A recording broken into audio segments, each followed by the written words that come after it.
अस्मत्परमगुरुभ्यो नमः। अस्मत्सर्वगुरुभ्यो नमः। श्रीमते रामानुजाय नमः।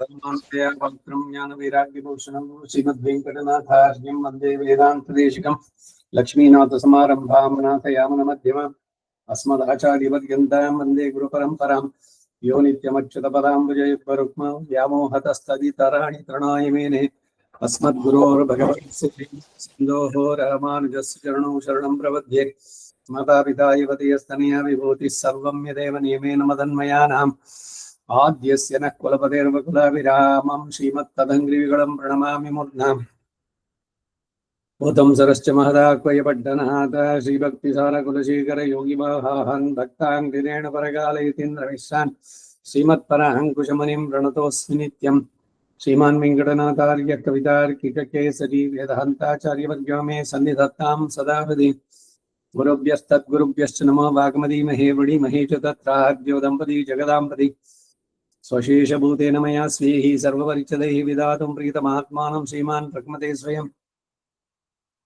शुक्लाम्बरधरं विष्णुं शशिवर्णं चतुर्भुजं प्रसन्नवदनं ध्यायेत् सर्वविघ्नोपशान्ति यस्य द्विरदभक्त्राद्याः पारिषद्याः परश्शतम् विघ्नं निघ्नन्ति सततं विश्वक्सेनं तमाश्रयम् दिव्याकारं सरोजाक्षं शङ्खचक्रगदाधरं मुकुन्दद्वारनिलयं विश्वक्सेनोपास्महे ज्ञानानन्दमयं देवं निर्मलं स्फटिकाकृतिम् आधारं सर्वविद्यानां हयग्रीवमुपास्महे व्यासं वसिष्ठनप्तारं शक्तये पौत्रमकल्मषं पराशरात्मजं वन्दे शुकधातुं तपोनिधिं व्यासाय विष्णुरूपाय व्यासरूपाय विष्णवे नमः वै ब्रह्मनिधये वासिष्ठाय नमो नमः अविकाराय शुद्धाय नित्याय परमात्मने सदैकरूपरूपाय विष्णवे सर्वजिष्णवे सम्यज्ञाय कलापेन महता भारतेन च उपभ्रमितवेदाय नमो व्यासाय विष्णवे मुनिं स्निग्धाम्बुदाभासं वेदव्यासमकल्मषं वेदव्यासं सरस्वत्या माहासं व्यासं नमाम्यहम् अचतुर्वदनो ब्रह्मा द्विबाहुरपरो हरिः अपारलोचनः शम्भो भगवान् बादरायणः कृष्णं कमलपत्राक्षं पुण्यश्रवणकीर्तनं वासुदेवं जगद्योनिं नौमि नारायणं हरिं कृष्णाय यादवेन्द्राय ज्ञानमुद्राय योगिने नाथाय रुक्मिणीशाय नमः वेदान्तवेदिने सारथ्यमर्जुनोऽस्य जो कुर्वन् गीतामृतं ददवलोकत्रयोपकाराय तस्मै कृष्णात्मने नमः सर्वोपनिषदो गावः दुग्धा गोपालनन्दनः पार्थो वत्सस्युधीर्भोक्ता दुग्धं गीतामृतं माते मलनिर्मोचनं वंसां जलस्नानं सिने दिने दिने सगद्गीताम्बसि स्नानं संसारमलमोचनं गीता सुगीता कर्तव्या किमन्ये शास्त्रविस्तरैः या स्वयं पद्मनाभस्य मुखपद्मात् विनिसृताः सर्वशास्त्रमयी गीता सर्वदेवमयो हरिः सर्वतीर्थमयी गङ्गा सर्वधर्ममयो मनः यस्मिन् प्रसादसुभगे कवयोपदेते शास्त्राण्यशासुरेन्मयिमाश्रयाणि कृष्णेन यदि स्वयमेव गीतं शास्त्रस्य तस्य सदृशं किमिहास्ति शास्त्रम् भीष्मद्रोणतटाजला गान्धार नीलोत्पला शल्यग्राहवती कृपेण वहिनी कर्णेन वेलाकुलाम् अश्वत्थाम विकर्णघोरमकरा दुर्योधनावर्तिनी सोत्तीर्णाः खलु पाण्डवैरणनदी कैवर्तके केसरे नमोऽस्तु देव्यास विशालबुद्धे पुल्लारविन्दायतपत्रनेत्राय येन त्वया भारततैलपूर्णः प्रज्वालितो ज्ञानमयः प्रदीपः प्रपन्नपारिजाताय तोत्रवेत्रैकपाणये ज्ञानमुद्राय कृष्णाय गीतामृतदुहे नमः वसुदेवसुतं देवं कंसजाणूरमर्दनं देवकी परमानन्दं कृष्णं वन्दे जगद्गुरुम् आराचर्यवचः सरोजवनं गीतार्थगन्धोत्कटं नानाख्यानगकेसरं हरिकथा सम्बोधनाबोधितम् लोके सज्जनषट्पदैरारापेपीयमानं मुदा भूयाद्भारतपङ्कजं कलिमलप्रध्वंसिनः श्रेयसे मूकं करोति वाचालं पङ्गुं लङ्घयते गिरिं यत्कृपादमहं वन्दे परमानन्दमाधवम् यं ब्रह्मा वरुणेन्द्ररुद्रमरुतस्तुन्वन्ति दिव्यैस्तवैः वेदैः साङ्गपदक्रमोपनिषदैर्गायन्ति यं सामगाः ध्यानावस्थितगतेन मनसा पश्यन्ति यं योगिनो यस्याहन्तं न विदुःसुरासुरगणाः देवाय तस्मै नमः पार्थाय प्रतिबोधितां भगवता नारायणेन स्वयं व्यासेन ग्रथीतां पुराणमुनिना मध्ये महाभारतम् अद्वैतामृतवर्षिणीं भगवतीम् अष्टादशाध्यायिनीम् अम्बद्वामनुसन्दधामि भगवद्गीते भवद्वेषिणीम् अथ श्रीमद्भगवद्गीतासु उपनिषत्सु ब्रह्मविद्यायां योगशास्त्रे श्रीकृष्णार्जुनसंवादे राजविद्या राजगुह्ययोगो नाम नवमोऽध्याये ಪಂಚವಿಂಶತಿ ಶ್ಲೋಕ 25ನೇ ಶ್ಲೋಕ.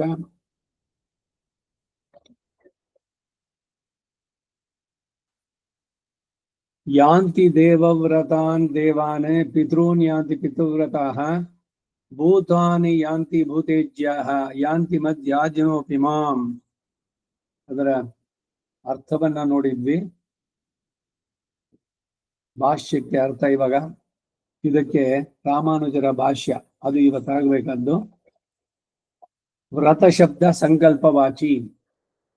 ದೇವವ್ರತಾಃ ದರ್ಶಪೂರ್ಣಮಾಸಾದಿಭಿಃ ಕರ್ಮಭಿಃ ಇಂದ್ರಾದೀನ್ ಯಜಾಮಹೇ ಇತಿ ಇಂದ್ರಾದಿ ಯಜನ ಸಂಕಲ್ಪಾಃ ಯೇ ತ ಇಂದ್ರಾದೀನ್ ದೇವಾನ್ ಯಾಂತಿ ಯೇ ಚ ಪಿತೃಯಜ್ಞಾದಿಭಿಃ ಪಿತॄನ್ ಯಜಾಮಹೇ ಇತಿ ಪಿತೃಯಜನ ಸಂಕಲ್ಪಾಃ ते पितॄन् यान्ति ये च यक्ष रक्षः पिशाचादीनि भूतानि यजामहे इति भूतयजनसङ्कल्पाः ते भूतानि यान्ति ये तु तैरेव यज्ञैः देवपितृभूतशरीरकं परमात्मानं भगवन्तं वासुदेवं यजामहे इति मां यजन्ते ते मद्याजिनो मामेव यान्ति. देवादिव्रताः देवादीन् प्राप्य तैः सह परिमितं भोगं भुक्त्वा तेषां विनाशकाले तैः सह विनष्टा भवन्ति. मद्याजिनस्तु माम् अनादिनिधनं सर्वज्ञं सत्यसङ्कल्पम् अनवधिक अतिशय संख्येय असंख्येय कल्याणगुण महोदधिम् अनवधिक अतिशय आनन्दं प्राप्य न पुनर्निवर्तन्त इत्यर्थः. ಇದಿಷ್ಟು ರಾಮಾನುಜರ ಮಾತು ಈ ಶ್ಲೋಕಕ್ಕೆ. ಭಾಷ್ಯದಾರ್ಥ: ಇಲ್ಲಿ ವ್ರತ ಶಬ್ದ ಸಂಕಲ್ಪವಾಚಿ, ಸಂಕಲ್ಪವನ್ನು ತಿಳಿಸುತ್ತೆ. ಆದ್ದರಿಂದ ದೇವವ್ರತ ಎಂದರೆ ದರ್ಶಪೂರ್ಣಮಾಸಾದಿ ಕರ್ಮಗಳಿಂದ ಇಂದ್ರಾದಿಗಳನ್ನು ಕುರಿತು ಯಜಾಮಹೇ ಯಜ್ಞವನ್ನು ಮಾಡ್ತೇನೆ. ಇತಿ ಯೇ ಇಂದ್ರಾದಿ ಯಜನ ಸಂಕಲ್ಪ. ಹೀಗೆ ಯಾರು ಇಂದ್ರಾದಿಗಳನ್ನ ಆರಾಧಿಸುವ ಸಂಕಲ್ಪವನ್ನು ಉಳ್ಳವರೋ ತೇ ಅಂತಹ ಕೇವಲ ಕರ್ಮಾನುಷ್ಠಾನ ಮಾಡುವವರು ಇಂದ್ರಾದಿ ದೇವತೆಗಳನ್ನು ಯಾತಿ ಹೊಂದುತ್ತಾರೆ. ಏಚ ಯಾರಾದರೆ ಪಿತೃಯಜ್ಞಾದಿಗಳಿಂದ ಪಿತೃನ್ ಯಜಾಮಹೇ ಪಿತೃಗಳನ್ನು ಆರಾಧಿಸ್ತೇವೆ. ಇತಿ ಪಿತೃಯಜನ ಸಂಕಲ್ಪ ಎಂದು ಪಿತೃಗಳನ್ನು ಆರಾಧಿಸುವ ಸಂಕಲ್ಪ ಉಳ್ಳವರು ತೇ ಪಿತೃನ್ ಯಾಂತಿ ಅವರು ಪಿತೃಗಳನ್ನು ಹೊಂದುತ್ತಾರೆ. ಏಚ ಯಾರಾದರೆ ರಾಜಸ ತಾಮಸರಾದಂತಹ ಯಕ್ಷರು, ರಾಕ್ಷಸರು, ಪಿಶಾಚರೆ ಮೊದಲಾದ ಭೂತಗಳನ್ನ ಯಜಾಮಹೆ ಆರಾಧಿಸುತ್ತೇವೆ. ಇತಿ ಭೂತಯಜನ ಸಂಕಲ್ಪ ಎಂಬುದಾಗಿ ಭೂತಗಳನ್ನು ಆರಾಧಿಸುವ ಸಂಕಲ್ಪವನ್ನು ಉಳ್ಳವರು ತೇ ಭೂತಾನಿ ಅಂತಿ ಅವರು ಭೂತಗಳನ್ನು ಸೇರ್ತಾರೆ. ಮುಂದೆ ಯಜ್ಞ ಕ್ರಿಯಾನುಸಾರ ಫಲ ಅಲ್ಲ, ಅದೇ ಯಜ್ಞವೇ ಸಂಕಲ್ಪ ಭೇದದಿಂದ ಭಿನ್ನ ಫಲಗಳನ್ನು ಇಯುವುದು ಅನ್ನೋದನ್ನ ತಿಳಿಸ್ತಾರೆ. ಏತು ಯಾರಾದರೂ ತೈರೇವ ಯಜ್ಞೈಹಿ ಅದೇ ದೇವಯಜ್ಞ, ಪಿತೃಯಜ್ಞ, ಭೂತಯಜ್ಞಗಳಿಂದ ದೇವ ಪಿತೃಭೂತ ಶರೀರಕನಾದ ಪರಮಾತ್ಮನಾದ ಭಗವಂತನಾದ ವಾಸುದೇವನನ್ನ ಯಜಾಮಹೇ ಆರಾಧಿಸುತ್ತೇವೆ. ಇತಿ ಎಂದು ಮಾಂ ಯಜಂತೆ ನನ್ನನ್ನು ಆರಾಧಿಸ್ತಾರೋ ತೇ ಅವರು ಮದ್ಯಾಜಿನಃ ಅಂದರೆ ನನ್ನನ್ನು ಉದ್ದೇಶಿಸಿ ಯಜ್ಞ ಮಾಡಿದವರಾಗ್ತಾರೆ. ಆದ್ದರಿಂದ ಅವರು ಮಾಂ ಯಾಂತಿ ನನ್ನನ್ನೇ ಹೊಂದುತ್ತಾರೆ. ಈಗ ಹೇಳಿದ್ದರ ಅಭಿಪ್ರಾಯ ಏನು ಅದನ್ನ ಮುಂದೆ ವ್ಯಕ್ತಪಡಿಸ್ತಾರೆ.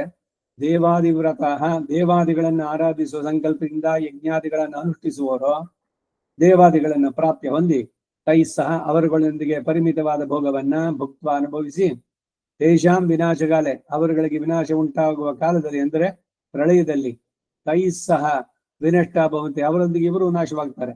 ಅಂದರೆ ಪ್ರಳಯಕ್ಕೆ ಸಿಕ್ಕಿ ಪುನಃ ಸೃಷ್ಟಿ ಕ್ರಮವಾಗುವಾಗ ಪುನರ್ಜನ್ಮವನ್ನು ಎತ್ತುತ್ತಾರೆ ಅನ್ನೋದು ಭಾವ. ಆತ್ಮನು ನಷ್ಟವಾಗೋದು ಅಂತಂದ್ರೆ ಪುನರ್ಜನ್ಮ ಅಂತ ನರಕ. ಇಲ್ಲಿ ಪುನರ್ಜನ್ಮವೇ. ಇಲ್ಲಿ ಒಂದು ಪ್ರಶ್ನೆಗೆ ಅವಕಾಶ ಇದೆ. ಹೇಗೆ ಅಂದ್ರೆ ಹೀಗೆ ದೇವ ಪಿತೃಭೂತ ಯಜ್ಞಾನುಷ್ಠಾನ ಮಾಡಿದವರಿಗೆಲ್ಲ ಅವರುಗಳಿಗೆ ಸಾಯುಜ್ಯ ಉಂಟಾಗಿ ಅವರು ಲಯ ಹೊಂದುವಾಗ ಲಯವೇ, ಭಿನ್ನ ಭಿನ್ನಾಭಿಲಾಷೆಯುಳ್ಳವರಿಗೂ ಒಂದೇ ಫಲವೇ. ಅಂದರೆ ಅವರುಗಳು ಕೊಡುವ ಹೆಚ್ಚಾದ ಫಲವು ಅವರುಗಳು ಇರುವವರಿಗೂ ಇವರು ಲೋಕದಲ್ಲಿ ಇದ್ದು ಭೋಗಗಳನ್ನು ಅನುಭವಿಸಿ ಅವರುಗಳು ಲಯ ಹೊಂದಿದಾಗ ಲಯ ಎಂದು ಹೇಳಲ್ಪಟ್ಟಿತು.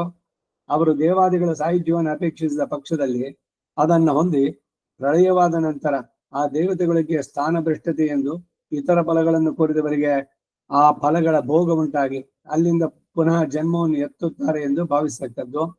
ಪ್ರಳಯದವರೆಗೂ ನಿರೀಕ್ಷಣೆ ಇಲ್ಲದೆ ಅಲ್ಪಕಾಲಿಕವಾಗಿ ಫಲವು ಪ್ರಾಪ್ತವಾಗಿ ಆಯಾ ಲೋಕಗಳಿಂದಲೇ ಈ ಮರ್ತ್ಯಲೋಕಕ್ಕೆ ಆವೃತ್ತಿಯು ಇದರಿಂದ ನಿಷೇಧಿಸಲ್ಪಡಲಿಲ್ಲ ಎಂದು ಭಾವಿಸ್ತಕ್ಕದ್ದು. ಇದರಿಂದ ಆ ದೇವತೆಗಳು, ಪಿತೃಗಳು ಮುಂತಾದವರಿಗೆಲ್ಲ ಪುನರಾವೃತ್ತಿಯ ಲಯಕಾಲದಲ್ಲಿ ಮಾತ್ರವೇ ಎಂದು ಭಾವಿಸ್ತಕ್ಕದ್ದಲ್ಲ. ಇನ್ನು ಏನೆಂದರೆ ಎಲ್ಲರಿಗೂ ಪುನರಾವೃತ್ತಿ ಎಂದು ಭಾವಿಸ್ತಕ್ಕದ್ದಲ್ಲ. ಇವರುಗಳಿಗೂ ಕೂಡ ಉಪಾಸನಾದಿ ಉಪಾಯ ಅನುಷ್ಠಾನ ಉಂಟು. ಇದು ಬ್ರಹ್ಮಸೂತ್ರದಲ್ಲಿ ಉಪಪಾದಿತ ಶಾರೀರಿಕ ಸೂತ್ರ 1.3.25. ಮದ್ಯಾಜಿನಸ್ತು, ಫಲಾಭಿಸಂಧಿ ಇಲ್ಲದೆ ಈ ದೇವ ಪಿತೃಭೂತ ಇಜ್ಜೆಗಳಲ್ಲಿ ತಚ್ಚರೀರಕ ಪರಮಾತ್ಮನಿಗೆ ಆರಾಧಿಸಲ್ಪಡುತ್ತಾನೆ ಎಂಬ ಅಭಿಸಂಧಿಯಿಂದ ವಿದ್ಯಾಂಗವಾಗಿ ಅವುಗಳನ್ನು ಅನುಷ್ಠಿಸುವ ಮದ್ಭಕ್ತನಾದರೂ ಅನಾದಿ ನಿಧನಂ, ಉತ್ಪತ್ತಿ ನಾಶಗಳಿಲ್ಲದೆ ಶಾಶ್ವತವಾದ ಸರ್ವಜ್ಞಂ ಆರಾಧಿಸುವವನ ಮನೋಭಿಪ್ರಾಯವನ್ನ ಸಂಕಲ್ಪವನ್ನು ತಿಳಿಯುವಂತಹ ಸರ್ವಜ್ಞತೆ ಉಳ್ಳಂತಹ ಸತ್ಯ ಸಂಕಲ್ಪಂ, ಭಕ್ತರಿಗೆ ಅನುಗ್ರಹ ಮಾಡಿದ ಸಂಕಲ್ಪವನ್ನು ನೆರವೇರಿಸಿಕೊಡುವ ಶಕ್ತಿ ಉಳ್ಳ ಮಾಡಿದ ಸಂಕಲ್ಪವು ಯಾವಾಗಲೂ ಸತ್ಯವು ಯಾರಿಗೋ ಆತನು ಸತ್ಯ ಸಂಕಲ್ಪ. ಅವಧಿ ಇಲ್ಲದ ಅತಿಶಯವುಳ್ಳ ಲೆಕ್ಕ ಇಲ್ಲದ ಹಾಗೆ ಅನೇಕಗಳಾದ ಕಲ್ಯಾಣ ಗುಣಗಳ ಸಮೂಹಕ್ಕೆ ರತ್ನಾಕರಣೋಪಾದಿಯಾಗಿ ಇರುವ ಅವಧಿ ಇಲ್ಲದ ಅತಿಶಯವುಳ್ಳ ಆನಂದ ಸ್ವರೂಪವನ್ನು ಪ್ರಾಪ್ಯ ಹೊಂದಿ ನ ಪುನಃ ನಿವರ್ತಂತೆ ಇತ್ಯರ್ಥ. ಪುನಃ ನಿವರ್ತಿಸುವುದಿಲ್ಲ ಎಂಬ ಭಾವ. ಕಲ್ಯಾಣ ಗುಣ ಮಹೋದಧಿಯಾಗಿ ಸತ್ಯ ಸಂಕಲ್ಪನಾದ್ದರಿಂದ ಪರಬ್ರಹ್ಮರ ವ್ಯಾಪ್ತಿ ಉಂಟಾದ ನಂತರ ಇಂತಹ ಕೃಪಾ ಮಹೋದಧಿಯು ಅತ್ಯರ್ಥ ಪ್ರಿಯನಾದ ಜ್ಞಾನಿಯನ್ನು ಹೊಂದಿ ಎಂದಿಗೂ ಪುನರಾವರ್ತಿಸುವ ಹಾಗೆ ಮಾಡುವುದಿಲ್ಲ ಎಂದು ಹೇಳಲ್ಪಟ್ಟಿತು. ಹೋಗಲಿ, ತಾನೇ ಏನಾದರೂ ಇಷ್ಟಪಟ್ಟು ಅಲ್ಲಿಂದ ಹೊರಟೋದಾನೋ ಅಂದ್ರೆ ನಿರವಧಿಕ ಅತಿಶಯ ಆನಂದನಾಗಿರುವ ಇಂತಹ ನಿರತಿಶಯ ಪರಮ ಪುರುಷನನ್ನ ತ್ಯಜಿಸಿ ದುಃಖ ಭಾಕ್ಕಾಗಿರಲು ಇಲ್ಲಿಗೆ ಬರಲು ಸಮ್ಮತಿಸಿ ಆವರ್ತಿಯನ್ನು ಯಾರು ಎಂದಿಗೂ ಅಪೇಕ್ಷಿಸುವುದಿಲ್ಲ. ಈ ಭಾವವನ್ನು ತೋರಿಸುವುದಕ್ಕಾಗಿ ಕಲ್ಯಾಣ ಗುಣಗಣ ಮಹೋದಧಿಂ ಅನವಧಿಕಾತಿಶಯಾನಂದಂ ಎಂಬ 2 ವಿಶೇಷಣಗಳೆಂದು ಊಹಿಸತಕ್ಕದ್ದು. ಅನಾದಿ ನಿಧನಂ ಎಂಬ ವಿಶೇಷಣ ಶಾಶ್ವತನಾದವನ ಪ್ರಾಪ್ತಿಯನ್ನು ಹೊಂದಿದರೆ ಎಂದಿಗೂ ಶಾಶ್ವತ ಪದವಿಯೇ ಎಂಬುದನ್ನು ತಿಳಿಸುವುದಕ್ಕಾಗಿ ಎಂದು ಭಾವಿಸತಕ್ಕದ್ದು. ಆ ಶಾಶ್ವತ ಪದವಿಯ ಪ್ರಾಪ್ತಿಯಲ್ಲಿ ಶಂಕಾವಿಗೆ ಅವಕಾಶವೇ ಇಲ್ಲ ಎಂದು ಸರ್ವಜ್ಞತೆ ಸತ್ಯ ಸಂಕಲ್ಪತೆಗಳಿಂದ ಸಿದ್ಧ. ಸತ್ಯ ಸಂಕಲ್ಪಕ್ಕೆ ವಿರೋಧಿ ನಿರಸನ ರೂಪ ಸರ್ವಶಕ್ತಿತ್ವವು ಅವಶ್ಯಕವಾದ್ದರಿಂದ ಅದು ಕೂಡ ಇಲ್ಲಿ ದ್ಯೋತಿತ. ಈ ಶ್ಲೋಕಾಭಿಪ್ರಾಯವು ಹಿಂದೆಯೂ ಉಪವಾದಿಸಲ್ಪಟ್ಟಿದೆ. ಅಂತವತ್ತು ಫಲಂ ತೇಷಾಂ ತದ್ಭವತ್ಯಲ್ಪ ಮೇಧಸಾಂ ದೇವಾನ್ ದೇವಯಜೋ ಯಾಂತಿ ಮದ್ಭಕ್ತ ಯಾಂತಿ ಮಾಮಪಿ. 7ನೇ ಅಧ್ಯಾಯ 23ನೇ ಶ್ಲೋಕ. ಆದ್ರೆ ಆ ಪ್ರಕರಣಕ್ಕೂ ಈ ಪ್ರಕರಣಕ್ಕೂ ಅಧಿಕಾರ ಭೇದ ಉಂಟು. ಅದು ಅನ್ಯ ದೇವತೆಯ ಭಕ್ತನನ್ನು ಕುರಿತು ಹೇಳಿದ್ದು.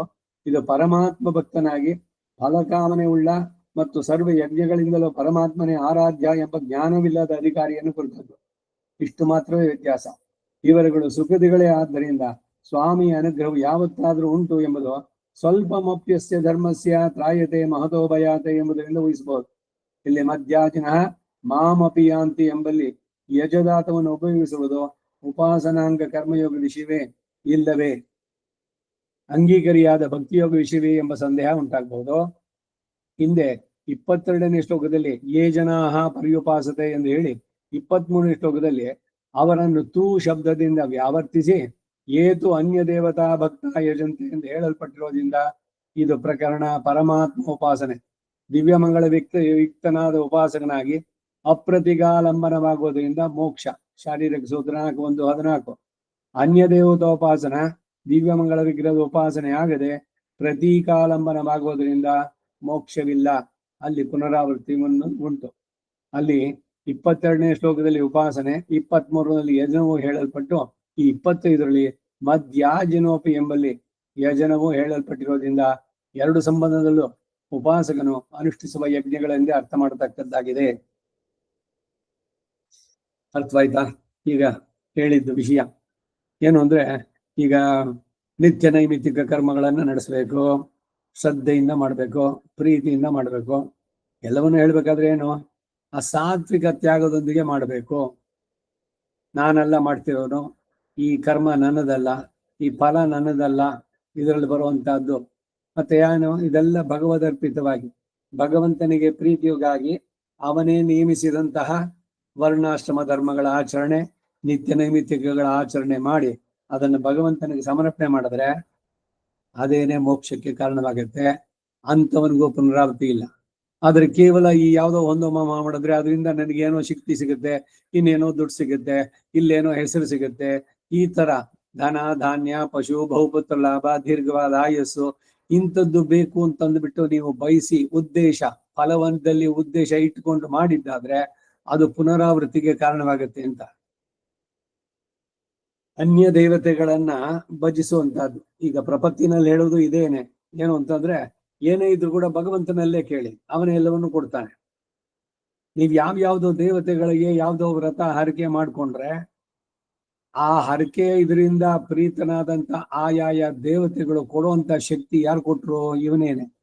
ಅದಕ್ಕೆ ಭಗವಂತ ಅದನ್ನ ಸ್ಪಷ್ಟವಾಗಿ ಹೇಳ್ತಾನೆ, ನೀವ್ ಯಾವ್ದೋ ಇತರ ದೇವತೆಯನ್ನು ಕೇಳಿದ್ರೆ ನಾನೇನೆ ಅವರ ಮುಖಾಂತರ ನೀವು ಕೇಳಿದ್ದನ್ನು ಕೊಡ್ತೀನಿ. ಆದ್ರೆ ಅವ್ರು ಕೊಡುವಂತದ್ದು ಏನು ಅಂದ್ರೆ ಅವ್ರ ಲಿಮಿಟ್, ಅವ್ರ ಮೋಕ್ಷ ಕೊಡಕ್ಕಾಗಲ್ಲ, ಅದು ಅಲ್ಪ ಅಸ್ಥಿರ. ಈಗ ಸ್ವರ್ಗಕಾಮೋ ಯಜೇತ, ಯಜ್ಞಗಳನ್ನ ಇಲ್ಲಿ ನಡೆಸಿದ್ರೆ ಸ್ವರ್ಗವಾಸದಲ್ಲಿ ಇರ್ಬೋದು. ಇನ್ನಿವ್ರೇನ್ ಹೇಳೋದು ಅಂದ್ರೆ ಈಗ ಇಂದ್ರ ಇದ್ದಾನೆ, ಅಗ್ನಿ ಲೋಕ, ವರುಣ ಲೋಕ, ವಾಯು ಲೋಕ ಇವೆಲ್ಲ ಇದೆ. ಆಯಾಯ ಲೋಕದಲ್ಲಿ ಇವರು ಕಾಮಚಾರೋ ಭವತಿ, ಆ ಲೋಕಕ್ಕೆ ಹೋಗೋಕ್ಕಾಗತ್ತೆ ಇವರು ಈ ಶರೀರ ಬಿಟ್ಮೇಲೆ. ಅಲ್ಲಿ ಹೋದ್ರೆ 8 ದಿವಸ ಇರ್ತಾರೆ. ಅದಕ್ಕಿಂದೇನೆ ಒಂದ್ಸಲಿ ಬಂದಾಯ್ತು, ಕ್ಷೀಣೆ ಪುಣ್ಯ ಮರ್ತ್ಯಲೋಕಂ ವಿಶಂತಿ ಅಂತ. ಇವರು ಮಾಡಿದ್ರಿಂದ ಪ್ರೀತನಾಗಿ ಅವನು ಎಷ್ಟು ತನಕ ಅಂದ್ರೆ ಈ ಒಂದೊಂದು ಕಲ್ಪದಲ್ಲೂ ಎಲ್ಲ ಬೇರೆ ಬೇರೆ ಆಗ್ತಾರಲ್ಲ ಎಲ್ಲರೂ ಕೂಡ. ಮಹಾಪ್ರಳಯದಲ್ಲಿ ಎಲ್ಲವೂ ಹೊಟ್ಟೋಗುತ್ತೆ. ಈ 14 ಇದೆಯಲ್ಲ ಬ್ರಹ್ಮಾಂಡ ಅಂತ ಅಖಿಲಾಂಡಿ ಕೋಟ ಬ್ರಹ್ಮಾಂಡಗಳು ಎಲ್ಲವೂ ಕೂಡ ನಾಮಾವಶೇಷವಾಗ್ಬಿಡುತ್ತೆ, ಇರೋದೇ ಇಲ್ಲ. ಯಾಕೆಂದ್ರೆ ಎಲ್ಲವನ್ನು ತಾನೇ ಉಂಡು ಚೇತನವೋ ಅಚೇತನವೋ ಎಲ್ಲ ತನ್ನ ಉದರದಲ್ಲೇ ಇಟ್ಕೊಂಡು ಬರೀ ನೀರು ಪ್ರಳಯ ಜಲದಲ್ಲಿ ಎಲ್ಲ ಇರುವಂತ. ಮುಂದಿನ ಕಲ್ಪದಲ್ಲಿ ಮುಂದೆ ಉಂಟಾಗುತ್ತಲ್ಲ, ಈಗ ಬ್ರಹ್ಮನಿಗೆ 52 ವರ್ಷ ಆಯಸ್ಸು, ಅಲ್ಲಿ ಒಂದು ಬೇರೆ ಬೇರೆ ಪ್ರಳಯಗಳಲ್ಲಿ ಬೇರೆ ಬೇರೆ ಹೇಳುವಂತಹದ್ದು. ಬ್ರಹ್ಮನಿಗೆ ರಾತ್ರಿ ಆದಾಗ ನಮಗೆ ಪ್ರಳಯದ ಇದ್ರಲ್ಲಿ ಅವಾಗ ಏನು ಅಂದ್ರೆ ಎಲ್ಲವೂ ಅಜ್ಞಾನ ಅಂಧಕಾರವೇನೆ. ಹಾಗೆ ಆಗಿ ಈ ಬ್ರಹ್ಮನೂ ಕೂಡ ಅವನ ಕಡೆಯಲ್ಲಿ ಅವಸಾನ ಆದ್ಮೇಲೆ, ಹಾಗೆ ಈ ಲೋಕದಲ್ಲಿ ಯಾರ್ಯಾರು ಇದ್ದಾರೆ, ಈಗ ಅಗ್ನಿ ಲೋಕದಲ್ಲಿ ಅಗ್ನಿ, ಇಂದ್ರ ಸ್ವರ್ಗದಲ್ಲಿ ಇಂದ್ರ ಏನಲ್ಲಿ ಪರ್ಮನೆಂಟ್ ಆಗಿರ್ತಾನ. ಈ ಕಲ್ಪದಲ್ಲಿ ಅವನ ಇಂದ್ರ, ಮುಂದಿನ ಕಲ್ಪದಲ್ಲಿ ಮತ್ತೆ ಸೃಷ್ಟಿಯಾಗಿ ಸೋಕಾಮಯತ ಬಹುಸ್ಯಾಂ ಪ್ರಜಾಯೇಯ ಅಂತ ಸಂಕಲ್ಪಿಸಿ ಅವಾಗಲೂ ಎಲ್ಲರನ್ನೂ ಉಂಟು ಮಾಡ್ತಾನೆ. ಆಗ ಬರುವಂತ ಹೊಸ ಆತ್ಮಗಳಿದೆಯಲ್ಲ, ಅವನಿ ಹಳೆ ಇಂದ್ರ ಅಲ್ಲ, ಹಿಂದಿನ ಕಲ್ಪದಲ್ಲಿ ಇದ್ದವನು. ಸೊ ಇಲ್ಲಿ ಏನ್ ಹೇಳೋಕ್ ಬಂದೆ ಅಂತಂದ್ರೆ, ಈ ಕಲ್ಪದಲ್ಲಿ ಇವಾಗ ನಾವಿರುವಂತ ಇದರಲ್ಲಿ ಯಾರಿದ್ದಾನೋ ಇಂದ್ರ ಅಗ್ನಿ ವರುಣ ಯಾವ್ಯಾವ ದೇವತೆಗಳಿದ್ದಾರೋ ಅವರವ್ರ ಆಯಸ್ಸಿರೋ ತನಕ, ಅಂದ್ರೆ ಆ ಕಲ್ಪ ಮುಗಿಯೋ ತನಕ ಅಲ್ಲಿಯ ತನಕನೂ ಇವನು ಇದ್ಬಿಟ್ಟು ಬರಬಹುದು ಅಂತ. ಇಟ್ ಡಿಪೆಂಡ್ಸ್ ಆನ್ ಇವನು ಮಾಡಿರುವಂತ ಪುಣ್ಯದ ಫಲದ ಮೇಲೆ ಹೋಗುವಂತ. ಸ್ವಲ್ಪ ಫಲ ಇದ್ರೆ ಮತ್ತೆ ಮತ್ತೆ ಇವಾಗ್ಲೇನೆ ಹುಟ್ಟು ಬರ್ಬೋದು ಅವನು, ಇಲ್ದಿದ್ರೆ ಅಲ್ಲಿ ಮುಗಿಸ್ಕೊಂಡು ಮತ್ತೆ ಬಂದು ಪುನಃ ಇಲ್ಲಿ ಇವನ ಸುಕೃತ ದುಷ್ಕೃತಿಗಳ ಮೇಲೆ ದೇವ ಮನುಷ್ಯ ತಿರುಗಿ 1000 ಜನ್ಮಗಳನ್ನು ಪಡೆದು ಮತ್ತೆ ಮತ್ತೆ ಸುತ್ತಾ ಇರ್ಬೇಕಾಗುತ್ತೆ. ಇದನ್ನೇ ಎಲ್ಲ ಆಳ್ವಾರುಗಳು ಇವುಗಳೆಲ್ಲ ಹೇಳ್ಬೇಕಾದ್ರೆ ಪುನರಪಿ ಜನನಂ ಪುನರಪಿ ಮರಣಂ ಅವರು ಶಂಕರಾಚಾರ್ಯ ಹೇಳಿದಾಗ ಮೋಹ ಮುದ್ಗರ ಭಜಗೋವಿಂದಂ ಇವುಗಳಲ್ಲೆಲ್ಲ ಹೇಳ್ಬೇಕಾದ್ರೆ ಈ ಗರ್ಭವಾಸದ ದುಃಖ ಬೇಡ, ಪುನರ್ಜನ್ಮ ಬೇಡ ಅಂತಂದ್ರೆ ಎಲ್ಲವನ್ನು ಕೂಡ ಜಗದಾದಿ ಕಾರಣ ಯಾರೋ ಅವನೇ ವಾಸುದೇವ, ಅವನೇ ಶ್ರೀಮನ್ನಾರಾಯಣ, ಅವನಲ್ಲಿ ನೀವು ಸಮರ್ಪಿಸಿದ್ದೆ ಆದರೆ ಅಂತವರಿಂದ ಅವನು ಪ್ರೀತನಾಗಿ ಇವರಿಗೆ ಆ ಪಿತೃಲೋಕ ಪ್ರಾಪ್ತಿ, ಇಂದ್ರಾದಿ ಸ್ವರ್ಗಲೋಕಗಳು ಇವುಗಳನ್ನ ಈಗ ಇವತ್ತು ಬೆಳಗ್ಗೆ ಹೇಳ್ಬೇಕಾದ್ರೂ ಆ ಷಣ್ಣವತಿ ಶ್ರಾದ್ದ ಇವುಗಳನ್ನೆಲ್ಲ ಮಾಡಿದ್ದ. ಷಣ್ಣವತಿ ಶ್ರಾದ್ದ ಮಾಡೋದೇನೋ ಬರೀ ಪಿತೃದೇವತೆಗಳ ಪ್ರೀತಿಗ ಅಂತಂದ್ರ ಅಲ್ಲ, ಅಲ್ಲೂ ಕೂಡ ಎಲ್ಲ ಸಂಕಲ್ಪ ಇದೆಯೋ ಇಲ್ವಾ? ಭಗವಾನೇಮ ಸ್ವನೀಯಾಮ್ಯ ಸ್ವರೂಪ ಸ್ಥಿತಿ ಪ್ರವೃತ್ತಿ ಸ್ವಪ್ರೀತಿಯೇ ಸ್ವಯಮೇವ ಪ್ರತಿಪಾದಯತಿ. ಈಗ ಪಿತೃಲೋಕದಲ್ಲಿ ಈ ಷಣ್ಣವತಿ ಶ್ರಾದ್ದ ಮಾಡಿಬಿಟ್ಟು ದಕ್ಷಿಣ ದಿಕ್ಕಿನಲ್ಲಿ ಪಿತೃಲೋಕ ಇದೆ, 3ನೇದು ಅದು ಲೋಕ ಸ್ವರ್ಗಕ್ಕಿಂತ ಮೇಲೆ ಇರುವಂತಹದ್ದು. ಆ ಪಿತೃಲೋಕಕ್ಕೆ ಇವನು ಕಾಮಚಾರ ಬರುತ್ತೆ ಅಂದ್ರೆ ಅಲ್ಲಿ ಪಿತೃಗಳು ಜೊತೆಗೆ ಇವನು ಕೂಡ ಅಲ್ಲಿನ ಭೋಗಗಳೇನಿದೆಯೋ ಅದು ಅನುಭವಿಸ್ತಾ ಇಟ್ಬಿಡ್ತಾನೆ. ಇದು ಯಾರಿಗೆ? ಬರೀ ತರ್ಪಣ ಇವುಗಳನ್ನ ಪಿತೃಲೋಕ ಸಿಗಲಿ ಅಂತ ಮಾಡ್ತಾ ಇರೋದು, ಅಥವಾ ಅವರ ಕೃಪೆಯಿಂದ ನಾನು ಇಲ್ಲಿ ಚೆನ್ನಾಗಿರ್ಬೇಕು ಇಷ್ಟನ್ನೇ ಬಯಸಿದೆ. ಆದ್ರೆ ಅದೇ ಕಾರ್ಯವನ್ನ ಈ ತರ್ಪಣಗಳನ್ನ ಭಗವತ್ ಪ್ರೀತ್ಯರ್ಥವಾಗಿ ಮಾಡಿ ಸರ್ವಂ ಶ್ರೀ ವಾಸುದೇವಾರ್ಪಣಮಸ್ತು ಅಂತ ಮಾಡಿದ್ರೆ ಆ ಪಿತೃದೇವತೆಗಳ ಮುಖಾಂತರ ಇವನು ಪ್ರಾಪ್ತಿ ಇದನ್ನ ಕೊಟ್ಟು ಫಲಗಳನ್ನ ಇವನಿಗೆ ಕೊಟ್ಟು ಕಡೆಗೆ ಮೋಕ್ಷ ಸಾಮ್ರಾಜ್ಯವನ್ನು ಕೊಡ್ತಾನೆ. ಅದು ಈ ಶ್ಲೋಕದಲ್ಲಿ ಬಹಳ ಸ್ಪಷ್ಟವಾಗಿ ಹೇಳ್ತಾ ಇರುವಂತ. ಈ ಭಾಷ್ಯದಲ್ಲಿ ಇವ್ರು ಹೇಳಿದ್ದು ಅದೇ. ಮಧ್ಯಾಜಿನಸ್ತು ಮಾಂ ಅನಾದಿ ನಿಧನಂ ಸರ್ವಜ್ಞಂ ಸತ್ಯ ಸಂಕಲ್ಪಂ ಅನವಧಿಕ ಅತಿಶಯ ಅಸಂಖ್ಯೇಯ ಕಲ್ಯಾಣ ಗುಣ ಮಹೋದಧಿಂ ಅನವಧಿಕ ಅತಿಶಯಾನಂದಂ ಪ್ರಾಪ್ಯ ನ ಪುನರ್ ನಿವರ್ತಂತೆ. ಅವ್ರು ವಾಪಸ್ ಬರೋದಿಲ್ಲ. ಅಂದ್ರೆ ಈ ಇಂದ್ರ ಇದು ಯಜ್ಞಗಳಲ್ಲಿ ಹೇಳಿದಂತ ಪ್ರಕ್ರಿಯೆಗಳಾಗ್ಲಿ ಅಥವಾ ಪಿತೃದೇವತೆಗಳನ್ನು ಉಪಯೋಗಿಸಿ ನಡೆಸಿದಂತಹದ್ದಾಗಲಿ ಇವೆಲ್ಲವೂ ಭಗವದರ್ಪಿತವಾಗಿ ಇಲ್ಲಿ ನನಗೆ ಅದು ಬೇಕು ಇದು ಬೇಕು ಅನ್ನೋದು ಉದ್ದೇಶ ಇಲ್ಲದೆ ನಡೆಸಿದ್ದಾದ್ರೆ ಇದು ಕೂಡ ಮೋಕ್ಷಕ್ಕೆ ಕಾರಣವಾಗುತ್ತೆ. ಹೀಗೆ ಪ್ರಪತ್ತಿ ಮಾಡ್ಕೊಂಡ ಮೇಲೆ ಅನ್ಯ ದೇವತೆಗಳನ್ನ ನೀವು ಉಪಾಸನೆ ಬೇಡ ಅಂತ ಹೇಳ್ತಾರೋ ಹಾಗೆ ಇಲ್ಲೂ ಕೂಡ ಅಷ್ಟೇ. ಹಾಗಾದ್ರೆ ಇದು ಕರ್ಮ ವಿಭಾಗದ ಬರುತ್ತಲ್ಲ, ಅಂದ್ರೆ ಎರಡು ವಿಷಯಗಳು, ಒಂದು ಕರ್ಮಯೋಗ, ಇನ್ನೊಂದು ಜ್ಞಾನ ಯೋಗ. ಎಲ್ಲ ಕರ್ಮಯೋಗಕ್ಕೆ ಸಂಬಂಧಿಸಿದಂತೆ ನಡೆಸುವಂತಹದ್ದು. ಕೇವಲ ಅಷ್ಟಕ್ಕೆ ಆದ್ರೆ ಅದು ಪುನರಾವೃತ್ತಿ ಕಾರಣವಾಗುತ್ತೆ. ಅದನ್ನೇ ಭಗವದ್ ಅರ್ಪಿತವಾಗಿ ಮಾಡಿದ್ದಾದ್ರೆ ಮೋಕ್ಷ ಸಾಮ್ರಾಜ್ಯಕ್ಕೆ ಕಾರಣವಾಗುತ್ತೆ. ಹಾಗೆ ಇದೆಲ್ಲ ಬರೀ ಬೇಡ, ಬರೀ ಧ್ಯಾನ ಚಿಂತನೆ ಅಷ್ಟಕ್ಕೆ ಇದ್ಬೇಡ, ಇದೆಲ್ಲ ಬಿಟ್ಬೋಣ ಅಂದ್ರೆ ನೀವು ಭ್ರಷ್ಟರಾಗ್ತೀರಿ. ಆಯಾಯ ವರ್ಣಾಶ್ರಮಕ್ಕೆ ವಿಹಿತವಾದಂತಹ ಕೆಲಸಗಳನ್ನು ನಡೆಸಬೇಕು. ಅದನ್ನ ಭಗವದ್ ಅರ್ಪಿತವಾಗಿ ಮಾಡಬೇಕು. ಅದನ್ನ ಪ್ರೀತಿಯಿಂದ ಮಾಡಬೇಕು, ಭಯ ಬೇಡ. ಈಗೇನು ಆಚಮನ ಮಾಡೋದ್ರಲ್ಲ, ಇಲ್ಲ ಪ್ರಾಣಾಯಾಮ ಮಾಡ್ಬೇಕಾದ್ರೆ ಅಯ್ಯೋ 1:3:2 ಅದ್ರಲ್ಲಿ ಒಂದೇ ಸ್ವಲ್ಪ ಇಷ್ಟ ಆಯ್ತು, ಅದು ಸರಿಯಾಗ್ಲಿಲ್ಲ, ಅದ್ರ ಬಗ್ಗೆ ಇನ್ನೊಂದ್ಸಲಿ ಮಾಡ್ತೀನಿ. ಪ್ರಾಣಾಯಾಮದ ಇದ್ರಲ್ಲೇನೆ ಪ್ರಕ್ರಿಯೆನಲ್ಲಿ ಇದ್ಬಿಟ್ರೆ ಮುಂದಕ್ಕೆ ಕಾರ್ಯಕ್ರಮಗಳೇನು ಅವುಗಳೆಲ್ಲ ಆಗೋದು ಬೇಡವೆ? ಪ್ರಾಣಾಯಾಮ ಮಾಡಿ, ಪ್ರಾಣಾಯಾಮ ಇಲ್ದೇನೆ ಮಾಡ್ಬಿಡೋಣ ಹಾಗಾದ್ರೆ ಅದು ಇಲ್ಲ. ಸೊ ಇಲ್ಲಿ ಏನಂದ್ರೆ ಈ ಪ್ರಕ್ರಿಯೆಗಳಿದೆ ಅದೇ ಬಹಳ ಪ್ರಧಾನವಾಗುವುದಿಲ್ಲ. ಏನಾದ್ರು ಅಲ್ಲೊಂದ್ ಸ್ವಲ್ಪ ಲೋಪ ಗೀಪ ಆಯ್ತು ಅಂತಂದ್ರೆ ಅದಕ್ಕೆ ಪ್ರಾಯಶ್ಚಿತ್ತ ಇದೆ ಕಡೆನಲ್ಲಿ. ಈಗ ಸಂಧ್ಯಾವನೆ ಆದ್ಮೇಲೆ ಮಧ್ಯೆ ಸಂಭಾವಿತ ಮಂತ್ರ ತಂತ್ರ ಸ್ವರವರ್ಣ ವಿಧಿ ವಿಪರ್ಯಾಸ ನ್ಯೂನಾಧಾರಿತ ನಾಮಂತ್ರ ಯಮಂತ್ರ ಜಪಂಕರಿಷೆ ಇದೆ. ಅಚ್ಯುತಾಯನ್ಮ ಅನಂತಾಯನ್ಮ ಗೋವಿಂದಾಯನ್ಮ ಅಂದ್ರೆ ಅಲ್ಲಿ ಅಕಸ್ಮಾತ್ ನಮಗೆ ಹಾಗಂತ ನೀವು ಬೇರೆ ಬೇರೆ ಏನು ಬೇಕು ಅಂತೇನೆ ತಪ್ಪುಗಳನ್ನು ಮಾಡಿ ಅಂತ ಹೇಳ್ತಾ ಇಲ್ಲ. ಪ್ರಮಾದ ವಶಾತ್ ನಮ್ಮಿಂದ ಆಗಿದ್ರೆ ಆ ದೋಷ ಅಲ್ಲಿ ಪರಿಹಾರ ಆಯ್ತು ಅಂತ ನೀವು ಭಾವಿಸ್ಬೇಕು. ಮತ್ತಿನ್ನೇನು ಅದರಿಂದ ಶೇಷ ಏನು ಉಳಿದಿದೆ ಅಂತ ಬೇಡ. ಅಯ್ಯೋ ಎಲ್ಲಿ ತಪ್ಪಾಗ್ಬಿಡುತ್ತೋ ಏನಾಗ್ಬಿಡುತ್ತೋ, ಏನೂ ಆಗೋದಿಲ್ಲ. ಏನ್ ಭಗವಂತ ಬರೀ ಶಿಕ್ಷೆ ಮಾಡೋಕೆ ಏನಾಗಿರೋದು?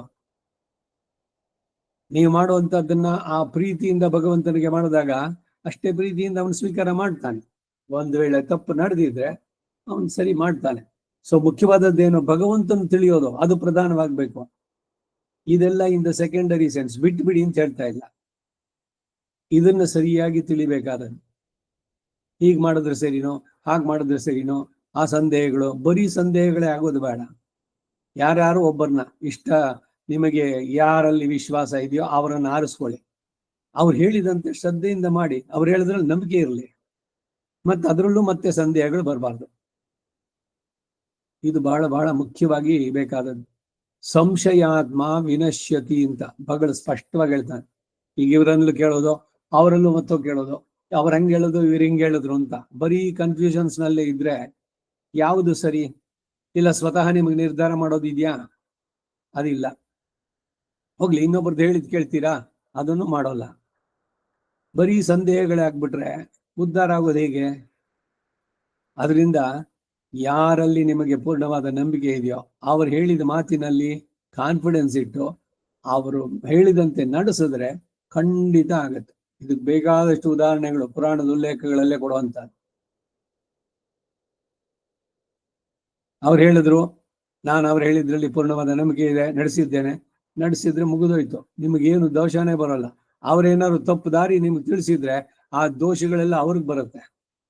ಇದಕ್ಕೇನೆ ಮಹಾಭಾರತದ ಉಲ್ಲೇಖ. ಒಬ್ಬ ನರಮೇಧವನ್ನ ನಡೆಸ್ದ ರಾಜ ಇದು ಕೊಟ್ಟೋದ ಸ್ವರ್ಗಕ್ಕೆ.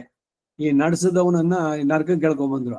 ಅವನ್ ಹೇಳ್ದ, ನಾನ ಮಾಡಿದ್ದು, ಅವನ್ ರಾಜ ಮಾಡಿದ್ದು ಅಂತ.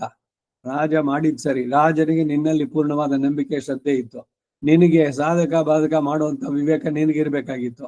ಅದನ್ನ ನೀನ್ ನಡ್ಸಿದ್ ಸರಿನೋ? ದೇಶ ಕಾಲ ಇದುಗಳಿಗೆ ನೀನು ತಪ್ಪಿತಸ್ಥ. ಇವಾಗ ಅವನು ನೀನ್ ಹೇಳಿದ ಮಾತಿನಲ್ಲಿ ಸರಿಯಾಗಿ ನಂಬಿಕೆ ಇಟ್ಟ ನಡೆಸ್ದ, ಅದಕ್ಕಾಗಿ ಅವನಿಗೆ ಮೋಕ್ಷ, ಅವನು ಹೋದ. ನೀನು ಬಾ ಇವಾಗ ಶಿಕ್ಷೆಯನ್ನು ಅನುಭವಿಸು ಅಂತ. ಗುರುವನ್ನ ಹಿಡ್ಕೊಂಡ್ರು, ಇವನನ್ನು ಬಿಟ್ರು. ಇದೆಲ್ಲ ಪುರಾಣದ ಉಲ್ಲೇಖದಲ್ಲೇ ಬರುವಂತ ಕಥೆಗಳು. ಅದರಿಂದ ಭಗವಂತನಲ್ಲಿ ಪ್ರೀತಿಯಿಂದ, ಏನೋ ಸುಮ್ಮನೆ ಯಾವನೋ ದಂಡದಾರ ಯಾವಾಗ್ಲೂ ಭಯಪಟ್ಕೊಂಡು ಅಯ್ಯೋ ನಮ್ಮಿಂದೇನಾಗೋಯ್ತು, ಏನ್ ದೋಷನೋ, ಆ ಸಂದೇಹದಲ್ಲೇನೆ ಅದರಲ್ಲಿ ಇದ್ಬಿಟ್ರೆ ಭಯ ಇರಬೇಕು. ಯಾಕೆಂದ್ರೆ ಏನೋ ಒಂದ್ ಮಾಡೋಣ, ಹೇಗಿದ್ರು ಅವ್ನು ಅಕ್ಸೆಪ್ಟ್ ಮಾಡ್ಕೊಳ್ತಾನೆ.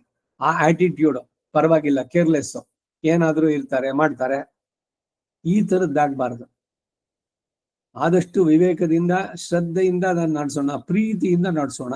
ಭಗವಂತ ಅದನ್ನು ಒಪ್ಕೊಳ್ತಾನೆ. ಒಂದು ವೇಳೆ ಪ್ರಮಾದವಶಾತ್ ಏನಾದ್ರು ತಪ್ಪಾದ್ರೆ ಅದಕ್ಕೊಂದು ಪ್ರಾಯಶ್ಚಿತ್ತ ಇದೆ, ಕೃಷ್ಣ ನಾಮ ಸಂಕೀರ್ತನೆ ಇದೆ, ಸಾತ್ವಿಕ ತ್ಯಾಗ ಮಾಡಿ ಅದನ್ನೆಲ್ಲ ಅವನಿಗೆ ಸಮರ್ಪಣೆ ಅಂತ ಹೇಳಿದ್ರೆ ಖಂಡಿತ ಅದನ್ನ ಅವನು ಮನ್ನಿಸ್ತಾನೆ. ಇದಕ್ಕಾಗೇನೆ ಎಲ್ಲ ಬಂದಿರುವಂತಹದ್ದು. ಈಗ 4 ಜನ ಸೇರಿದಾಗ ಅಶೇಷೇ ಹೇ ಪರಿಷತ್ ಭಗವತ್ಪಾದ ಮೌಲೆ ಮಯಾ ಸಮರ್ಪಿತ ಮೀಮಾಂ ಸೌವರ್ಣಿ ಯತ್ಕಿಂಚತ್ ದಕ್ಷಿಣಾಂ ಅಂತೆಲ್ಲ ಹೇಳಿ ನನಗೆ ಯೋಗ್ಯತೆ ಇದೆಯೋ ಇಲ್ವೋ, ನೀವು ಅಯೋಗ್ಯತೆ ಉಂಟು ಮಾಡಿ ಅಂತ ಅವ್ರು ಪ್ರಾರ್ಥನೆ ಮಾಡಿದೆ. ತಥಾಸ್ತು ಯೋಗ್ಯತಾ ಸಿದ್ಧಿರಸ್ತು. ಭಾಗವತರು ಹೇಳಿದ ಮಾತು ಸುಳ್ಳಾಗೋಲ್ಲ. ಸೊ ಇವನ ಯೋಗ್ಯತೆ ಇಲ್ದಿದ್ರು ಅದು ಯೋಗ್ಯತೆಯನ್ನು ಉಂಟು ಮಾಡುತ್ತೆ. ಇವನ್ ಏನೇನು ತಪ್ಪುಗಳನ್ನು ಮಾಡಿದ್ರು ಕೂಡ ಅದನ್ನೆಲ್ಲ ಸೇರಿಸ್ಕೊಡುತ್ತೆ ಅವರ ಆಶೀರ್ವಚನ. ಹಾಗೆ ಹೇಳಿ ಭಗವಂತನಿಗೆ ಸಾತ್ವಿಕ ತ್ಯಾಗದೊಂದಿಗೆ ಮಾಡಿದ ಕೆಲಸವನ್ನ ಭಗವಂತನಿಗೆ ಸಮರ್ಪಣೆ ಮಾಡಿದ್ದಾದ್ರೆ ಅವರಿಗೆ ಪುನರಾವೃತ್ತಿ ಇಲ್ಲ ಅನ್ನೋದನ್ನ ಇಲ್ಲಿ ಸ್ಪಷ್ಟವಾಗಿ ಭಗವಂತ ಹೇಳ್ತಾನೆ. ಅದನ್ನೇ ರಾಮಾನುಜರು 25ನೇ ಶ್ಲೋಕದಲ್ಲಿ ಹೇಳಿದ್ರು. ಇದಿಷ್ಟು 25ನೇ ಶ್ಲೋಕದ್ದು. ಇನ್ನು ಮುಂದಿನ 26ನೇ ಶ್ಲೋಕಕ್ಕೆ ಹೋಗೋಣ. ಅದಕ್ಕೊಂದು ಅವತಾರಿಕೆ. ಮದ್ಯಾಜಿನ ಮಯಮಪಿ ವಿಶೇಷೋಸ್ತಿ ಇತ್ಯಾಹ. ಮದ್ವಾಜಿನ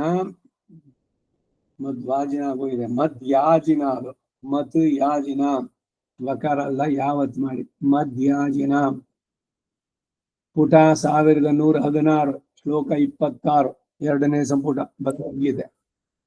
ಉಪಾಸನಕ್ಕೆ ಅಂಗವಾಗಿ ಮಾಡುವ ಅಂತಹ ನಿತ್ಯ ನೈಮಿತ್ತಿಕಾದಿ ಯಜ್ಞಗಳನ್ನ ಅನುಷ್ಠಿಸುವಂತಹ ಶೀಲವುಳ್ಳವರಿಗೆ ಅಯಮಪಿ ಈ ಶ್ಲೋಕದಲ್ಲಿ ಹೇಳುವಂತಹ ವಿಶೇಷೋಸ್ತಿ ಇತ್ಯಾಹ, ಮಹಾತ್ಮೆ ರೂಪ ವಿಶೇಷವೂ ಉಂಟು ಅಂತ ಹೇಳ್ತಾರೆ.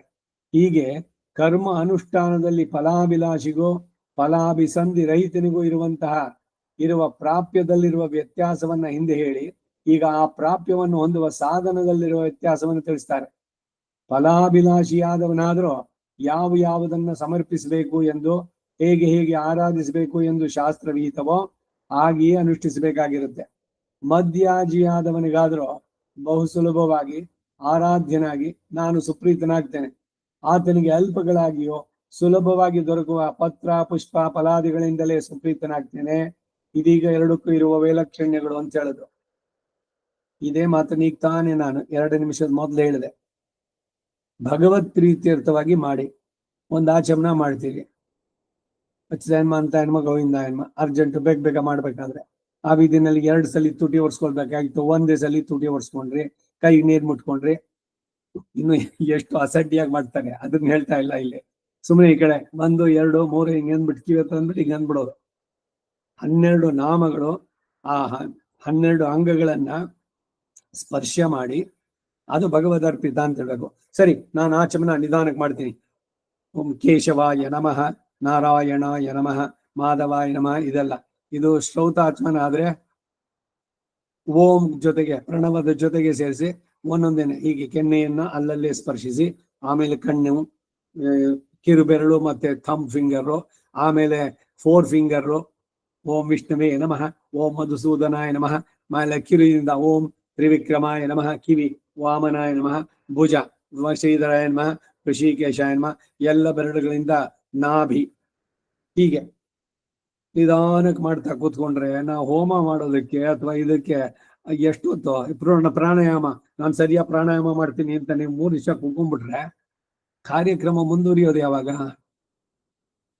ಹಾಗಾದ್ರೆ ಇದೇನೋ ಒಂದು ಮಾಡ್ಬಿಡೋದ ಅಂತಲ್ಲ, ಆದಷ್ಟು ಅದಕ್ಕೆ ಹತ್ತಿರವಾದ ಅಂದ್ರೆ ಇವೆಲ್ಲ ಗೌಣವಾಗತ್ತೆ ಅಂತ ಹೇಳೋದು. ಯಾಕೆಂದ್ರೆ ಪ್ರಧಾನ ಉದ್ದೇಶ ಭಗವತ್ ಪ್ರೀತ್ಯರ್ಥವಾಗಿ ಮಾಡ್ತಿರೋದು ಆ ಶಾಸ್ತ್ರದ ಅನುಸಂಧಾನದಲ್ಲಿ. ಇದರಲ್ಲಿ ಈಗ ನಾವು ಇದನ್ನ ಹೇಳ್ಬೇಕಾದ್ರೂ ಅಷ್ಟೇ, ಮಾಮ 3 ಗಂಟೆ ಒಳಗೆ ಆಗ್ಬಿಡುತ್ತಾ, ಇದು ಟೈಮ್ ಬೇರೆ ಕೊಟ್ಬಿಡ್ತಾರೆ ನಮಗೆ, ಇಷ್ಟರೊಳಗೆ ಮುಗಿಸ್ಬಿಡ್ಬೇಕು ಅಂತ.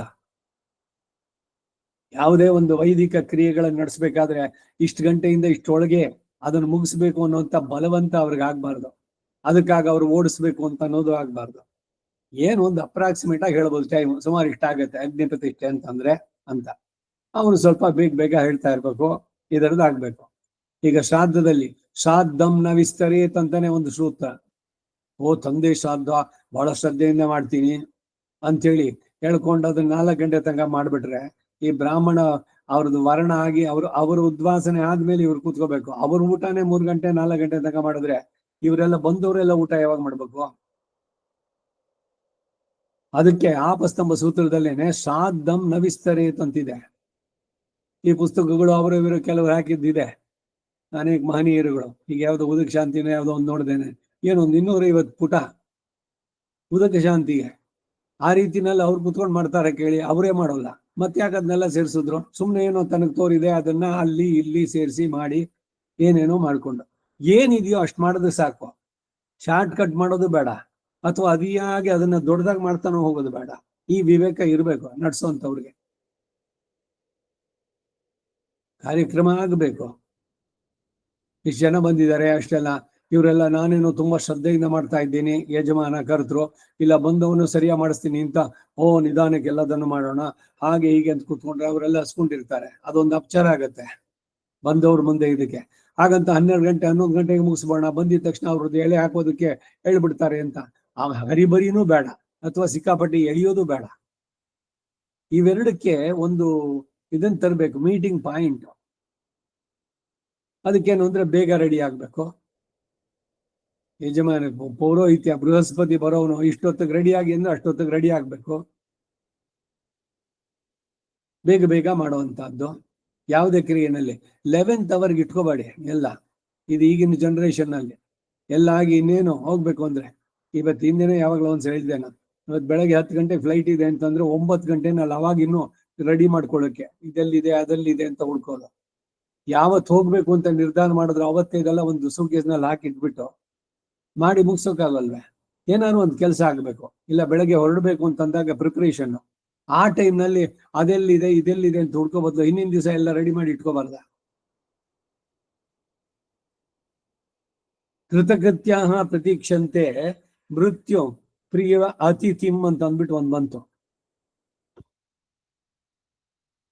ಕೃತಕೃತ್ಯರು ಅಂದ್ರೆ ಏನ್ ಮಾಡ್ಬೇಕು ಅದನ್ನೆಲ್ಲ ಮೊದಲೇ ಮಾಡಿ ಮುಗಿಸ್ಬಿಡೋದು. ಈಗ ಯಾವ್ದೋ ಒಂದು ಕೆಲಸಕ್ಕೆ ಏನೇನು ಸಿದ್ಧತೆ ಏನೇ ಸಲಕರಣೆ ಆಗ್ಬೇಕು ಅದೆಲ್ಲ ಮಾಡಿ ಇಟ್ಬಿಟ್ಟು ಆಮೇಲೆ ರೆಸ್ಟ್ ತಗೊಳ್ಳಿ. ನೀವು ಈಗ ಯಾರೋ ಬರ್ತಾರೆ ಅಷ್ಟಕ್ಕೆ ಮೊದಲು ಈಗೇನೋ ಒಂದು ಕೆಲ್ಸಕ್ಕೆ ಹೋಗ್ತಾ ಇದೀವಿ, ಸೊ ಅಲ್ಲಿಗೆ ಏನೇನ್ ಬೇಕಾಗುತ್ತೆ ಅದೆಲ್ಲ ಇಟ್ಕೊಂಡಿದ್ದೀರಾ? ಇಲ್ಲ ಅವ್ರು ಬಂದ್ಮೇಲೆ 1 ನಿಮಿಷ ಬಂದೆ ಆ ಪುಸ್ತಕ ಮರ್ತ್ಬಿಟ್ಟೆ, ಇಲ್ಲ ಇದನ್ ಮಾಡಿದೆ, ಈಗ ಕಾಯ್ತಾ ಕೂತ್ಕೊಂಡ್ರೆ ಒಬ್ರಿಗೊಬ್ಬರಿಗೆ ಅದ್ ಸರಿಯಾಗುತ್ತೋ? ಇನ್ಕ್ಲೂಡಿಂಗ್ ದಿ ಯಾರು ನಡೆಸ್ತಾನೋ ಬೃಹಸ್ಪತಿ. ಈಗ ಬರ್ತೀನಿ ಇಷ್ಟೊತ್ತಿಗೆ ಅಂದ್ರೆ ಆ ಟೈಮ್ಗೆ ಈ ಬೃಹಸ್ಪತಿ ಆಗೋರವನು ಅವನು ತಗೊಂಡಿದ್ದಾನೆ ಒಪ್ಕೊಂಡಿದ್ದಾನೆ, ಅವನು ಒಪ್ಕೊಂಡ್ ಬರ್ತಾನೆ. ಬಹಳಷ್ಟು ಇದರಲ್ಲಿ ನಾನು ಲೇಟ್ ಮಾಡಿದ್ದಿಲ್ಲ, ಯಾರು ಹೇಳಿದ್ರೆ ಆ ಟೈಮ್ ಅಂತಂದ್ರೆ ಅಷ್ಟೊತ್ತಿಗೆ ರೆಡಿ ಆಗಲ್ಲ, ಹೊರಗಡೆ ನಿಂತ್ಬಿಟ್ಟಿರಲ್ಲ ವಾಹನ ಅವ್ರು ತಗೊಂಡ್ ಬರೋ ಹೊತ್ತಿಗೆ. ನಾವ್ ಇಷ್ಟೆಲ್ಲ ಮಾಡ್ಕೊಂಡು ಅರ್ಲಿ ಮಾರ್ನಿಂಗ್ ಬೇಗ ಎಲ್ಲ ಮಾಡ್ಕೊಂಡು ಅವ್ರ ಮನೆಗೆ ಹೋದ್ರೆ ಅವ್ನು ಇನ್ನೂ ಅವಾಗ ಲುಚ್ಕೊಂಡಿರ್ತಾನೆ. ಇಲ್ಲ 1 ನಿಮಿಷ ಬಂದುಡ್ರ ಮಡಿ ಉಟ್ಕೊಂಡು ಆಮೇಲೆ ಬರ್ತೀನಿ ಅಂತ. ಇವ್ರು ಹೋದ್ಮೇಲೆ ಅವ್ನು ಮಡಿಗೆ ಹೋದ್ರೆ ಅವನಿಗಿದೆಯೋ? ಇದು ಪ್ರಾಕ್ಟಿಕಲ್ ಆಗಿದ್ದೆ ಅನುಭವ. ಗುರುಗಳ ಜೊತೆ ಒಂದ್ಸಲಿ ಎಲ್ಲೆಲ್ಲ ಚಾಮರಾಜಪೇಟೆ ಕಡೆಗೆ ಹೋಗಿದ್ವಿ, ಬೆಳಗ್ಗೆ 7:30 ಹೋದ್ರೆ ಅವನು ಯಾವ್ದೋ ಪೈಜಾಮಾದಲ್ಲಿ ಇದ್ದಾನೆ ಯಜಮಾನ. ಇವ್ರಿಗೇನ್ ಕೋಪ ಬಂತು ಗೊತ್ತಾ? ಹೊರದಾಗ ಯಾವನೋ ಅವನು ಅಂತಂದು ಜೋರಾಗಿ, ಏನ್ ಸಡನ್ ಆಗಿ ಕೋಪ ಬಂತು ಇವ್ರಿಗೆ ಅಂತ. ನಡೀರಿ ಹೋಗೋಣ, ಏನಾರು ಹಾಳಾಗ್ಲಿ ಇವ್ರದ್ದು ಅಂತಂದ್ರು ಅವರು. ಸರ್ ಬೇಗ ಬಂದ್ಬಿಡ್ತೀನಿ ನಿಮ್ಗೇನ್ರಿ ಹೇಳಿದ್ದು? 7:30 ನಾವ್ ಇಲ್ಲಿರ್ತೀವಿ ಅಂದ್ರೆ ಅಷ್ಟ್ರಲ್ಲಿ ನೀವು ರೆಡಿಯಾಗಿರೋದು ಬೇಡವಾ? ಬೆಳಗಿನ ಪ್ರಾತಃ ವಿಧಿಗಳನ್ನ ಮುಗಿಸಿದ್ರ? ಈಗ ಹೋಗ್ಬಿಟ್ಟು ಎಲ್ಲ ಮಾಡ್ಕೊಂಡ್ ಬರ್ತೀನಿ ಅಂದ್ರೆ ಅಷ್ಟು ಶ್ರದ್ಧೆ ನಿಮ್ಗೆ? ನಾವು ನಮ್ ಕೆಲಸ ಎಲ್ಲ ಬಿಟ್ಟು ಬಂದಿದ್ದೀವಿ ಇಲ್ಲಿ. ವಿವೇಕ ಇದೆಯಾ ನಿಮ್ಗೆ? ಇಲ್ಲ ನಿಮ್ ದುಡ್ಡುಗ ಕಾಯ್ತಾ ಇದೀವ ನಾವಿಲ್ಲಿ? ಈ ಶ್ರದ್ಧೆ ಜನಗಳಿಗೆ ಇಲ್ದಿದ್ರೆ ಈ ರೀತಿ ಅನರ್ಥಗಳಾಗುವಂತ. ಸೊ ಹೇಳಿದ ಟೈಮಿಗೆ ಅವರುಗಳು ಸಿದ್ಧರಾಗಿ ಪ್ರಾತಃ ವಿಧಿಗಳನ್ನೆಲ್ಲ ಮುಗಿಸ್ಬಿಟ್ಟಿರ್ಬೇಕು. ಹೋಗಿದ ತಕ್ಷಣ ಸರಿಯಾಗಿ ಟೈಮಿಗೆ ಸರಿಯಾಗಿ ಶುರುವಾಗ್ಬೇಕು. ಉದಕ್ ಶಾಂತಿ ಇಷ್ಟೊತ್ತಿಗೆ ಅಂದ್ರೆ ಆಮೇಲೆ ಅದು ತಗೊಂಡ್ ಬರ್ತೀನಿ ಇದು ತಗೊಂಡ್ ಬರ್ತೀನಿ ಅನ್ನೋದು ಎಂತ ಹಿಂಸೆ ಗೊತ್ತಾ ಇವುಗಳೆಲ್ಲ. ಇಲ್ಲ ಕಾರ್ಯಕ್ರಮ ಮುಗ್ದೋಗ್ಬಿಟ್ಟಿರುತ್ತೆ, ಮಾಮ 1 ನಿಮಿಷ, ಮಾಮ ಇನ್ನೊಂದು ನಿಮಿಷ ಅಂತ ಅನ್ನೋದು. 1 ಗಂಟೆಯಲ್ಲಿ ಹೇಳಿದೋಳು ನಿಮ್ನೇನು ಒಂದು ಪ್ರಶ್ನೆ ಕೇಳಬೇಕಾಗಿತ್ತು. ನೀವು ಕೇಳೋ ಪ್ರಶ್ನೆ ಇದ್ರೆ ಬನ್ನಿ ಮನೆಗೆ, ನಿಧಾನಕ್ಕೆ ಮಾತಾಡಿ. ಯಾರೋ ಎಲ್ಲೋ ಬಂದಾಗ ಆ ಜಾಗದಲ್ಲೇ ನಿಮ್ ಕ್ಲಾರಿಫಿಕೇಶನ್ ಆಗ್ಬೇಕು. ನಾವ್ ಅಲ್ಲಿ ಮುಗಿಸ್ಕೊಂಡು ಮತ್ತೆ ಬಂದು ನಮ್ದು ಬೆಳಗ್ಗೆ ಬೇಗ ಹೊರಟ್ಬಿಟ್ಟಿರ್ತೀವಿ, ನಮ್ ನೇತ್ರಿಕೆಗಳಾಗಿರೋದಿಲ್ಲ. ಇದ್ರ ಬಗ್ಗೆ ಏನಾದ್ರು ಇದ್ಯಾ? ரொம்ப நன்னா சொல்றா, ಇನ್ನೇನ್ಮೋ ಕೇಟುಡ್ಲಾ, ಮತ್ತೊಂದು ಪ್ರಶ್ನೆ. ಜನಗಳು ಹೇಗೆ ಮಾಡ್ತಾರೆ ಅಂತ ಅವ್ರನ್ನ ಬಿಡಿಸ್ಕೊಂಡು ಬರೋ ಹೊತ್ತಿಗೆ ಆಗೋದು 3 ಗಂಟೆ 3:15, ಬಂದು ಆಮೇಲೆ 4 ಗಂಟೆಗೆ ಊಟ. ಇವೆಲ್ಲ ಆಗೋದೇನು ಅಂತಂದ್ರೆ ಎಲ್ರು ಅಲ್ಲಿ ನಾವು ಅದಕ್ಕೆ ನಿಂತ್ಲಬಾರ್ದು, ಬಟ್ ಆದ್ರೂ ಎಳಿತಾರೆ ಮಾತುಗಳಿಗೆ.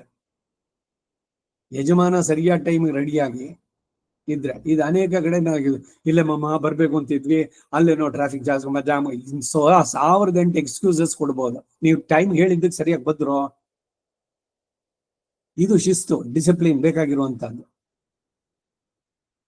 ಹಾಗೆ ಇದನ್ನ ಮಾಡ್ಬೇಕು ಅಂತಂದ್ರೆ, ಈಗೇನೋ ಒಂದು ಹೋಮ ನಡೆಯುತ್ತೆ, ಮತ್ತೊಂದಕ್ಕೆ ನೀವೇನೋ ಸಂಕಲ್ಪ ಕೊಡೋದು, ಅದು ಹೇಳಿ 10 ದಿವಸ ಆಗಿರುತ್ತೆ. ಅದು ಯಾಕೆ ಲಾಸ್ಟ್ ಮೂಮೆಂಟ್ ನಲ್ಲಿ ಇತ್ತು ಅವತ್ತು ಬೆಳಗ್ಗೆ ಮಾಮ ಇದೊಂದು ಪೇರ್ ಸೇರ್ಸ್ಕೊಂಡ್ಬಿಡಂಗೋ, ಇದೊಂದು ಮಾಡ್ಬಿಡಂಗೋ ಅಂತಂದ್ರೆ ಏನ್ ಹೇಳ್ಬೇಕು? ಮೊದಲೇ ಯಾಕೆ ಮಾಡ್ಕೊಳ್ಬಾರ್ದು ಅಂತ, ಅದು ಯಾಕೆ that habit should be continued. ಇದು ಆಶ್ಚರ್ಯ ಆಗತ್ತೆ ನಮ್ಗೆ. ಹೇಳಿದ್ರು ಕೂಡ ಆ ತರ ಇದೆಯಲ್ಲ ಇವ್ರಿಗೇನು ಒಂದು, ಅಯ್ಯೋ ಪರವಾಗಿಲ್ಲ ಅಡ್ಜಸ್ಟ್ ಪಂಟಾರ ಎಪ್ಪೋ ಪೊನಾಕು ಆಚಿ, ಕೇಳಿದ ಪ್ರಶ್ನೆಗಳನ್ನ ಕೇಳಿದ್ರೆ ಅಯ್ಯೋ ಪರವಾಗಿಲ್ಲ ಜ್ಞಾಪಕ ಇಲ್ಲ ಇಂದಾಕ ಆಚಿ, ಇನ್ನು ವರ್ಷಿಗೆಟ್ಟ ಚೋಳ್ರ. ಕೇಳಿದ್ರು ಸರಿ, ಏನಾದ್ರು ಕೇಳಿದ್ರಲ್ಲ ಅಂತ ಹೇಳೋದು. ಬರೀ ಅಷ್ಟಲ್ಲೇ ಇದ್ರೆ ಮುಂದಿನ ಇದನ್ನ ಕವರ್ ಮಾಡೋದಕ್ಕೆ ಸಾಧ್ಯವಾಗುತ್ತೆ. ವಿಷಯದ ಬಗ್ಗೆ ಏನಾದ್ರು ಬಂದಾಗ ಅದಕ್ಕಲ್ಲಿ ಏನು ಸಂದೇಹ ಬಂದ್ರೆ ಕೇಳುವಂತದ್ದು ಸರಿ, ಕಾಲಕ್ಷೇಪದ ಇದರಲ್ಲೂ ಕೂಡ. ಇದು ಶ್ರೋತೃಗಳು ಹೇಳೋರು ಇಬ್ಬರಿಗೂ ಕೂಡ ಅನ್ವಯ ಆಗುವಂತದ್ದು. ಇಲ್ಲೇನು ಅಂತಂದ್ರೆ ಯಾವ್ದನ್ನ ಯಾವ ಟೈಮ್ ಮಾಡ್ಬೇಕು ಅದನ್ನ ಮಾಡ್ಬೇಕು. ಮಾಡುವಂತ ಕೆಲಸಗಳು ನಿತ್ಯ ನೈಮಿತ್ತಿಕ ಕರ್ಮಗಳು ಅಥವಾ ಪಿತೃಗಳನ್ನು ಉದ್ದೇಶಿಸಿ ಮಾಡುವಂತ ತರ್ಪಣಗಳಾಗಲಿ ಎಲ್ಲವೂ ಕೂಡ ಭಗವತ್ ಪ್ರೀತ್ಯರ್ಥವಾಗಿ ಮಾಡ್ತಾ ಇದ್ದೀನಿ, ಇದು ಮನಸ್ಸಿನಲ್ಲಿ ಬಹಳ ಸ್ಪಷ್ಟವಾಗಿ ಇರ್ಬೇಕು. ಇದೇನೇನೋ ಹೊಡ್ಸಿದ ತಕ್ಷಣ ನನಗೇನೋ ಪುಣ್ಯ ಸಿಗತ್ತೆ, ಅದರಿಂದ ನನಗೆ ಇನ್ನೇನೋ ಫಲ ಸಿಗತ್ತೆ, ಒಂದು ಸುದರ್ಶನ ಹೋಮ ಮಾಡಿಸಿದೆ, ಯಾಕೆ ಇನ್ನೇನೋ ಒಂದು ಬಯಕೆಗಳು ಬೇಡ. ಅದು ಭಗವತ್ ಪ್ರೀತ್ಯರ್ಥವಾಗಿ ಯಾವಾಗ ಫಲದಲ್ಲಿ ಆಸಕ್ತಿ ಅಂತ ಅಂದ್ಬಿಟ್ಟು ಹೋಗ್ತಿರೋ ಬಂಧನಕ್ಕೆ ಅದು ಕಾರಣವಾಗತ್ತೆ. ನಡೆಸಿ ಅದನ್ನ ಭಗವತ್ ಪ್ರೀತ್ಯರ್ಥವಾಗಿ ಮಾಡಿದ್ರೆ ಅದೇ ಮೋಕ್ಷಕ್ಕೂ ಕಾರಣವಾಗತ್ತೆ ಅನ್ನೋದನ್ನೇ ಇಲ್ಲಿ ಹೇಳ್ತಾ ಇದ್ದಾನೆ. ಇದಿಷ್ಟು ಅವತಾರಿಕೆ. ಫಲಾಭಿಸಂಧಿಯಿಂದ ಮಾಡುವಂತಹದ್ದು, ಫಲದಲ್ಲಿ ಭಗವಂತನಿಗೆ ಸಮರ್ಪಣೆ ಮಾಡಿರೋದ್ರಲ್ಲೂ ಕೂಡ ವ್ಯತ್ಯಾಸಗಳೇನು ಅನ್ನೋದನ್ನ ಈ ಅವತಾರಿಕೆನಲ್ಲಿ ಹೇಳಿದ್ರು. ಶ್ಲೋಕ ಇವಾಗ, ಪತ್ರಂ ಪುಷ್ಪಂ ಫಲಂ ತೋಯಂ ಯೋ ಮೇ ಭಕ್ತ್ಯಾ ಪ್ರಯಚ್ಛತಿ ತದಹಂ ಭಕ್ತ್ಯುಪಹೃತಮಶ್ನಾಮಿ ಪ್ರಯತಾತ್ಮನಃ. ಮೂಲಕ್ಕೆ ಅರ್ಥ, ಪತ್ರಂ ಶಾಸ್ತ್ರ ರೀತ್ಯ ನಿಷಿದ್ಧ ದಿನಗಳನ್ನು ತ್ಯಜಿಸಿ ಕೊಯ್ದಂತ ತುಳಸಿ ದಳ, ಮರುಗ ಮೊದಲಾದ ಪತ್ರವನ್ನಾಗಲಿ, ಪತ್ರಂ ಈಗ ಅರವಾರೆ, ಭಾನುವಾರ, ಮಂಗಳವಾರ, ಶುಕ್ರವಾರದಲ್ಲಿ ತುಳಸಿಯನ್ನು ಬಿಡಿಸಬಾರ್ದು, 12 ಗಂಟೆ ಮೇಲೆ ಅದನ್ನು ಕೀಳಬಾರ್ದು. ಆ ಪ್ರೊಸೀಜರ್ನಲ್ಲಿ ಮೊದಲೇನೆ ಭಕ್ತಿಯಿಂದ ಪ್ರೀತಿಯಿಂದ ನಖದಿಂದ ಉಗುರಿನಿಂದ ಹಚ್ಚಿಬಿಟ್ಟದೆ ಗಿಡಕ್ಕೆ ನೋವಾಗದಂತೆ ಪುರುಷನಾದವನು ತುಳಸಿಯನ್ನ ಗ್ರಹಿಸಬೇಕು. ಅಥವಾ ವರ್ಷಾರಂಭದಲ್ಲಿ ಸಮರ್ಪಿಸಿದಂತಹ ಕಹಿಯಾದ ನಿಂಬದಳವನ್ನಾಗಲಿ, ನಿಂಬದಳ ಅಂದ್ರೆ ಬೇವಿನ ಸೊಪ್ಪು, ಪುಷ್ಪಂ ತಾನು ಬೆಳೆಸಿದ ಪುಷ್ಪವನ್ನಾಗಲಿ, ಬೆಲೆ ಕೊಟ್ಟುಕೊಳ್ಳುವ ಆಯಾಸ ಕೂಡ ಬೇಡ ಎಂಬ ಭಾವ. ಇಲ್ಲ ಆಯಾಸ ಅಲ್ಲ, ಇದರಲ್ಲಿ ಏನಾಗೋದು ಏರ್ಕತೆನವರೆಲ್ಲ ಹೇಳುವಂತದ್ದು, ದುಡ್ಡು ಕೊಟ್ಬಿಟ್ಟು ತಂದ್ಬಿಟ್ರೆ ಅದು ಎಲ್ಲೋ ಶವದ ಮೇಲೆ ಹಾಕಿದ್ದೆ ತಂದು ಕೊಟ್ಬಿಡ್ತಾರೆ. ಈ ಸಂದೇಹಗಳು ಯಾಕೆ ಬರ್ಬೇಕು? ಬೆಳಗಾದ ತಕ್ಷಣ ಇವ್ರಿಗೆ ಇನ್ನೇನ್ ಕೆಲಸ ಇಲ್ವಾ? ಇವರು ಹೂವಿನ ಮಾರ್ಗದ ಅಂಗಡಿಗೆ ಹೋಗಿ ಆ ಹೂಗಳನ್ನ ಅಲ್ಲಿಂದ ತಗೊಂಡ್ಬರ್ತಾರೆ ಹೊತ್ತು ಸ್ಮಶಾನಕ್ಕೆ ಹೋಗಿ ಅದನ್ನ ಆಯಿಸೋದು ಅಲ್ಲ. ಯಾರೋ ಮಾಡಿರ್ಬೋದು, 1-2 ಎಲ್ಲೋ, ಆದ್ರೆ ಎಲ್ಲವೂ ಅದೇ ಆಗೋದಿಲ್ಲ. ಅದರಿಂದ ಕ್ರಯ ಪರ್ಚೇಸ್ ಮಾಡಿದ ಪುಷ್ಪನೇ ಬೇಡ, ಅದ್ರ ಬದಲು ಒಂದು ಕೊಕ್ಕೆ ಹಿಡ್ಕೊಂಡು ಹೋಗೋಣ, ಯಾರ್ಯಾರ ಮನೆಯಲ್ಲಿ ಹೂ ಬಿಟ್ಟಿದ್ಯೋ ಅದನ್ನೆಲ್ಲ ಕಿತ್ಕೊಂಡ್ ಬರೋದು ಕಳ್ತನ. ಇದು ಕದ್ದು ನೀವು ತಂದ್ಬಿಟ್ಟು ಅವ್ರು ಬೆಳೆಸಿದ್ದು, ಗಿಡ ಹಾಕಿ ನೀರ್ ಹಾಕಿ ಎಲ್ಲ ಬೆಳೆಸಿದ್ದು ಹೂವನ್ ಮಾತ್ರ ನೀವು ತಗೊಂಬಂದ್ರಿ, ಅದರಿಂದ ಭಗವಂತ ಪ್ರೀತನಾಗ್ತಾನ? ಹಾಗೇನಾದ್ರು ಒಂದ್ ವೇಳೆ ಬೇಕು ಅಂತಂದ್ರೆ ಅವ್ರ ಮನೆಗೆ ಹೋಗಿ ಬಾಗಿಲು ತಟ್ಟಿ ಕಾಲಿನ ಮೇಲೆ ಮಾಡಿ, ನಿಮ್ ಮನೆಯಲ್ಲಿ ಹೂ ಬೆಳೆದಿದೆಯಲ್ಲ ಚೆನ್ನಾಗಿ, ನಾನು 1-2 ಪುಷ್ಪ ಬಿಡಿಸ್ಕೊಳ್ತೀನಿ ಪೂಜೆಗೆ ಅಂತ ಕೇಳಿದ್ರೆ ಅವ್ರು ಬೇಡ ಅಂತ ಹೇಳೋಲ್ಲ. ಆಗ ಈ ದೋಷ ಬರೋದಿಲ್ಲ. ಸುಮ್ನೆ ಕಾಂಪೌಂಡ್ ರೋಡ್ ಸೈಡ್ ನಿಂದ ಬಂದಿದೆ ಅಲ್ಲಿಂದ ತಗೊಳ್ಳೋದು ಬರೋದು, ತುಂಬಾ ಜನ ಈ ತಪ್ಪು ಮಾಡ್ತಾರೆ. ಇದ್ರ ಜೊತೆಗೆ ಹರಿಕತೆನೂ ಅಲ್ಲಿ ಮಾಡೋರೆಲ್ಲ ಈ ಎಡವಟ್ಟುಗಳು ಮಾಡಿದ್ದು. ಕೊಂಡು ಪುಷ್ಪನ ತರಲೇ ಸೇರಿಸಲೇಬಾರದು, ಕ್ರಯಕ್ಕೆ ತಂದದ್ದು ಖಂಡಿತ ಅದು ಎಲ್ಲ ಸ್ಮೃತಿನಲ್ಲಿ ಎಲ್ಲೂ ಕೂಡ ಹೇಳಿಲ್ಲ. ಏನು ಅಂದ್ರೆ ಇವ್ರು ಹೇಳೋದು ಏನ್ ಆರ್ಗ್ಯುಮೆಂಟ್ ಅಂತಂದ್ರೆ, ಶವಕ್ಕೆ ಹಾಕಿರ್ತಾರೆ ಬೇಕಾದಷ್ಟು ಅಲ್ಲಿ, ಅದನ್ನೆಲ್ಲ ತಗೊಂಡ್ಬಂದು ಬಿಡ್ತಾರೆ. ಅವ್ರ ಶವನ ಅಲ್ಲಿ ಹರಿಶ್ಚಂದ್ರ ಘಾಟ್ನಲ್ಲಿ ಸೂಡಕ್ ಮೊದ್ಲೇನು ಅದನ್ನೆಲ್ಲ ಒಟ್ಟಿಗೆ ಹಾಕ್ತಾರೆ, ಎಲ್ಲದನ್ನ ತೆಗೆದು ಸೈಡ್ಗೆ ಹಾಕಿರ್ತಾರೆ, ಅದನ್ನೆಲ್ಲ ಹಿಡ್ಕೊಂಡ್ ಬಂದ್ಬಿಡ್ತಾರೆ ಇವರು ಅಂತ. ಇದು ಎಲ್ಲಿ ತನಕ ಸರಿ? ಅದರಿಂದ ಸುಮ್ಮನೆ ಜನರಲ್ ರೂಲ್ ಮಾಡ್ಬಿಟ್ಟು ಪರ್ಚೇಸ್ ಮಾಡಿ ಹೂವನ್ನೇ ತರಬಾರ್ದು ಅನ್ನುವಂತ ಹುಚ್ಚುತನ ಬಿಡ್ಬೇಕು. ನಾನು ಕೂಡ ಒಂದ್ ಹೇಳಿದೆ, ನಿಮಗ್ ನೆನಪಿದ್ರೆ, ಈಗ ಕೆಲವು ದಿವಸಗಳಿಂದನೋ 15 ದಿವಸನೋ ತಿಂಗಳಿಂದನೋ ಯಾವಾಗ್ಲೂ ಬಂತಿದ್ದು ಮಾತು ಏನು ಅಂದ್ರೆ, ತುಳಸಿಯನ್ನ ಪರ್ಚೇಸ್ ಮಾಡ್ಬೇಡಿ.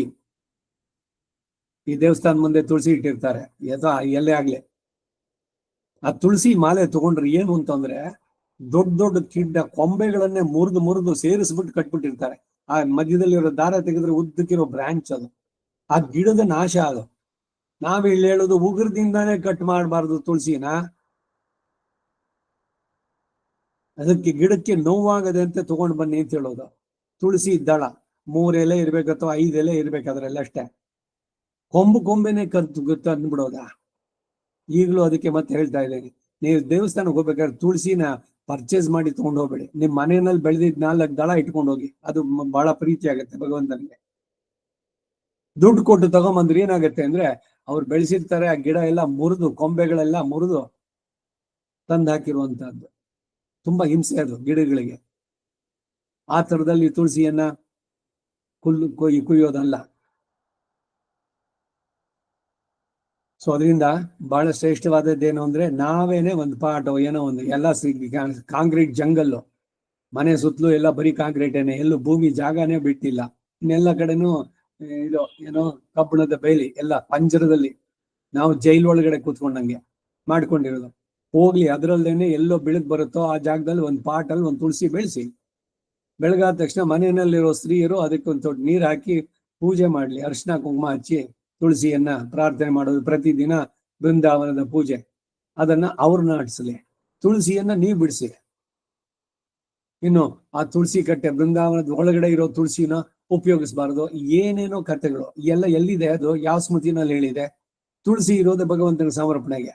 ಅದು ಕಟ್ಟೆನಲ್ಲಿ ಬೆಳೆಸಿದ್ರಲ್ಲಿ ಇದೆಯೋ ಇಲ್ಲ ಬೇರೆ ಸೈಡ್ ನಲ್ಲಿ ಗಿಡದಲ್ಲಿ ಮಾಡಿದ್ದೋ ಏನೋ. ಆ ಬೃಂದಾವನದ ಕಟ್ಟೆನಲ್ಲಿರೋ ತುಳಸಿ ಇದನ್ನ ತಗೋಬಾರ್ದು ಅಂತ ಎಲ್ಲಿದೆ?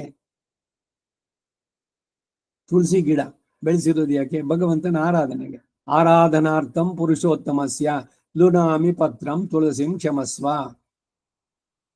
ಹಾಗೆ ತಗೊಂಡ್ಬರ್ಬೇಕು. ಅಥವಾ ನಾನು ಬೆಳೆಸಿದ ಪುಷ್ಪ ಅದನ್ನಾಗಲಿ ಬೆಲೆ ಕೊಟ್ಟು ತಂದ್ರು ಒಳ್ಳೇದು. ಕಳ್ತನ ಮಾತ್ರ ಖಂಡಿತ ಮಾಡಬಾರ್ದು. ಇಲ್ಲ, ಅದನ್ನ ಸೇರಿಸ್ಕೊಳ್ಳಿ. ಇಲ್ಲ ಅಲ್ಲಿ ನಾ ಹೇಳ್ತಾ ಇದ್ದೀನಿ. ಇಲ್ಲಿ ನೋಡಿ, ಇವರು ಬರ್ದಿದ್ದಾರೆ, ತಲೆ ಕೊಟ್ಟುವುದು ಹಾಗೆ ಕ್ರಯ ಕೊಟ್ಟು ತಂದದ್ದು ಶಾಸ್ತ್ರದಲ್ಲಿ ಅಧಮ ಅಂತ ಹೇಳಿದೆ.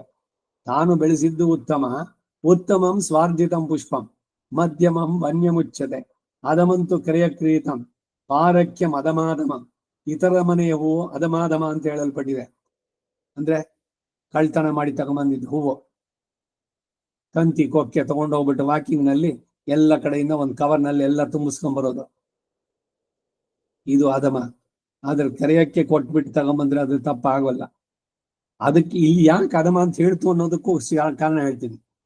ನಮಗೆ ಅಷ್ಟು ಸೋಂಬೇರಿತನ, ಮನೆಯಲ್ಲಿ ಒಂದು ಗಿಡ ಬೆಳೆಸಿ ಹೂವನ್ನು ಬೆಳೆಸಿ ಮಾಡುವಂತದ್ದು. ಭಗವಂತನಿಗೆ ಪ್ರೀತಿ ಇದ್ರೆ ಇದಕ್ಕೆ ಯಾಕೆ ಇಷ್ಟೊಂದು ಕಷ್ಟಪಡಬೇಕು? ಸುಮ್ಮನೆ 10 ರೂಪಾಯಿ ಕೊಟ್ರೆ ಅವ್ನು ಕೊಡ್ತಾನೆ, ಅಥವಾ 20 ರೂಪಾಯಿ. ಹಿಂದೆ ಗಿಡದಿ ಅರಳಿಹ ಹೂವು ಪ್ರಕೃತಿ ಸಕನಿಗೆ ಚಂದ, ಮಡದಿ ಮುಡಿದ ಹೂವು ಪ್ರಿಯತಂಗೆ ಚಂದ, ಪ್ರಿಯಕರನಿಗೆ ಚಂದ, ಗುಡಿಯಲರ್ಪಿಸಿದ ಹೂವು ಭಕ್ತನಿಗೆ ಚಂದ, ಬಿಡಿಗಾಸು ಹೂವು ಒಳಗೆ ಮಂಕುತಿಮ್ಮ ಅಂತ. ಒಂದು ಹೂವು ಯಾರ್ಯಾರಿಗೆ ಏನೇನ್ ಮಾಡುತ್ತೆ ಅನ್ನೋದನ್ನ ಅಲ್ಲಿ ಹೇಳಿದ್ದವ್ರು. ಅವಳಿಗೇನು ಮಾರೋದಕ್ಕೆ, ಅವಳಿಗೊಂದಷ್ಟು 4 ಕಾಸು ದುಡ್ಡು ಬಂದ್ರೆ ಸಾಕು, ಅದು ಅವಳು ಸಂತೋಷ. ಅವಳೇನು ಆ ಹೂವನ್ನ ಇಟ್ಕೊಂಡು ಅವಳೇ ಮಾಡ್ಬೇಕಾ? ಎಲ್ಲ ತಂದಿದ್ದಾಳೆ, ಕಟ್ಟಿದ್ದಾಳೆ, ಹೂ ಮಾರ್ತಾ ಇದ್ದಾಳೆ.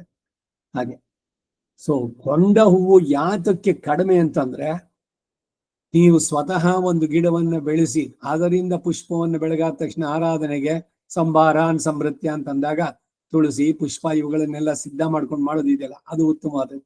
ನೀವೇ ಬೆಳೆಸಿದ್ದು. ಅದಕ್ಕೆ ನಿಮಗೆ ಪರಿಸರ ಅಯ್ಯೋ ಎಲ್ಲ ಇಲ್ವೇ ಇಲ್ಲ, ಜಾಗನೇ ಇಲ್ಲ ಹಾಕೋಕೆ ಅಂತಂದಾಗ ಕೊಂಡ ಹೂವು ತಪ್ಪ ಆಗೋದಿಲ್ಲ. ಆಗ್ಬಹುದು, ಅದನ್ನ ಮಾಡ್ಬೋದು. ಆದ್ರೆ ಇನ್ನೊಬ್ಬರನ್ನ ಯಾಚನೆ ಮಾಡಾದ್ರೂ ತರ್ಬೋದು. ಹಾಗೆ ಈ ಕೊಂಡ ಹೂಗಿಂತ ಯಾಚನೆ ಮಾಡಿ ತರೋದು ಇದೆಯಲ್ಲ ಅದು ಅದೇ. ಕದ್ದು ಹೂವಂತೂ ಅಧಮಾಧಮ. ಇದು ಹೀಗೆ ಫಲಂ, ಬಾಳೆಹಣ್ಣು, ತೆಂಗಿನಕಾಯಿ ಮೊದಲಾದ ಫಲವನ್ನೇ ಆಗ್ಲಿ, ಇದು ಯಾವುದಕ್ಕೂ ಅವಕಾಶ ಇಲ್ಲ ಹೋದ್ರೆ ತೋಯಂ ಶುದ್ಧೋದಕ ಮೂಲಕ ಅರ್ಘ್ಯಪಾದ್ಯ ಆಚಮನವನ್ನೇ ಆಗಲಿ ಯಾವನನ್ನ ಆರಾಧಕನು ಭಕ್ತಿಯ ತುಂಬಾ ಪ್ರೀತಿಯಿಂದ ಪ್ರಯಚ್ಛತಿ ಸಮರ್ಪಿಸುವುದು, ಹೆಚ್ಚಲ್ಲ ತಾನೇ ಆಗ್ಲಿ ಅಥವಾ ಇತರ ಮೂಲಕವಾಗಿ ಸುಮ್ಮನೆ ಸಮರ್ಪಿಸಿದೆ ಪರಿಗ್ರಾಹ್ಯ ಅಲ್ಲ ಎಂದು ಶ್ರದ್ಧಾ ವಿಶ್ವಾಸ ಮೂಲಕ ತಾವೇ ಸಮರ್ಪಿಸಿದ್ರೆ ಗ್ರಾಹ್ಯ ಎಂಬುದು ಇಲ್ಲಿ ಸೂಚಿತ. ಇದಕ್ಕೇನೆ ಹಿಂದೆ ಎಲ್ಲ ಹೇಳ್ತಾ ಇದ್ದಿದ್ದು ಏನು, 8 ಪುಷ್ಪಗಳು ನಮ್ಮಲ್ಲೇ ಇರುವಂತಹದ್ದು. ಅಹಿಂಸಾ ಪ್ರಥಮಂ ಪುಷ್ಪಂ, ಪುಷ್ಪಮಿಂದ್ರಿಯ ನಿಗ್ರಹ, ಸರ್ವಭೂತ ದಯಾ ಪುಷ್ಪಂ, ಕ್ಷಮಾ ಪುಷ್ಪಂ ವಿಶೇಷತಃ. ನಮ್ಮಲ್ಲೇ ಇರುವ ಪುಷ್ಪಗಳನ್ನ ಇಲ್ಲಿ ಹೊರಗಡೆಯಿಂದ ತಂದಿರೋದೋ ಇಲ್ಲ ನೀವೇ ಬೆಳೆಸಿದ್ದೋ ಆ ಪುಷ್ಪವನ್ನು ಎದೆ ಹತ್ರ ಹಿಂಗ ಅನ್ಬೇಕಾದ್ರೆ ನಮ್ಮಲ್ಲಿರುವ ಪುಷ್ಪವನ್ನು ಸೇರಿಸಿ ನಿನಗೆ ಸಮರ್ಪಣೆ ಮಾಡ್ತಾ ಇದ್ದೀನಿ ಅಂತ. ಕೃಷ್ಣಾಯ ಇದನ್ನಮಃ. ಕೃಷ್ಣ ಏನ್ ಮಹಾ ನೀನೇನ್ ಮಹಾ ಅನ್ನೋ ಉತ್ತರದಲ್ಲಿ ಆಗ್ಬಾರ್ದು. ತಮಾಷೆಗೆ ಹೇಳ್ತಾ ಇದ್ದಿದ್ದ ಈ ಅರ್ಚಕರು ಇವರೆಲ್ಲ ನೋಡ್ತಾ ಇರೋದಲ್ಲಿ ಅಷ್ಟೋತ್ತರ ನಾಮಾವಳಿ ರಿಷಿಯೇ ಇವ್ರ ನಾಮಾವಳಿ ಹೇಳ್ಬೇಕು. ಹೋಗ್ಲಿ 108 ಸರಿಯಾಗಿ ಹೇಳ್ತಾರ. ಅದರಲ್ಲೂ ಇದು ಅಷ್ಟರಲ್ಲಿ ಹೊರಗಡೆ ಇನ್ಯಾರು ಬರ್ತಾರೆ, ಇನ್ಯಾರ್ದು ಅರ್ಚನೆ ಇದೆ, ಇನ್ಯಾರ್ದು ದುಡ್ಡು ಬರುತ್ತೆ, ಆ ಕಡೆ ಗಮನ ಇದ್ರೆ ಬರೀ ಒಂದು ಈಗ ಒಬ್ಬ ಪ್ಲಂಬರ್ ಮತ್ತೊಬ್ಬನು ಏನೋ ಒಂದ್ ಕೆಲಸ ಸರಿ ಆದಷ್ಟು ಮುಗಿಸ್ಬಿಟ್ರೆ ನನಗೆ ಅದು ದುಡ್ಡು ಸಿಗುತ್ತೆ, ಆ ತರಕ್ಕೆ ಆಗೋಗುತ್ತೆ. ಹಾಗಾಗ್ಬಾರ್ದು.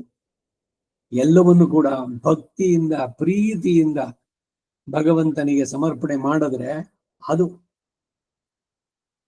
ಶ್ರದ್ಧಾ ವಿಶ್ವಾಸದ ಮೂಲಕ ನಾವೇ ಸಮರ್ಪಿಸಿದ್ರೆ ಗ್ರಾಹ್ಯ.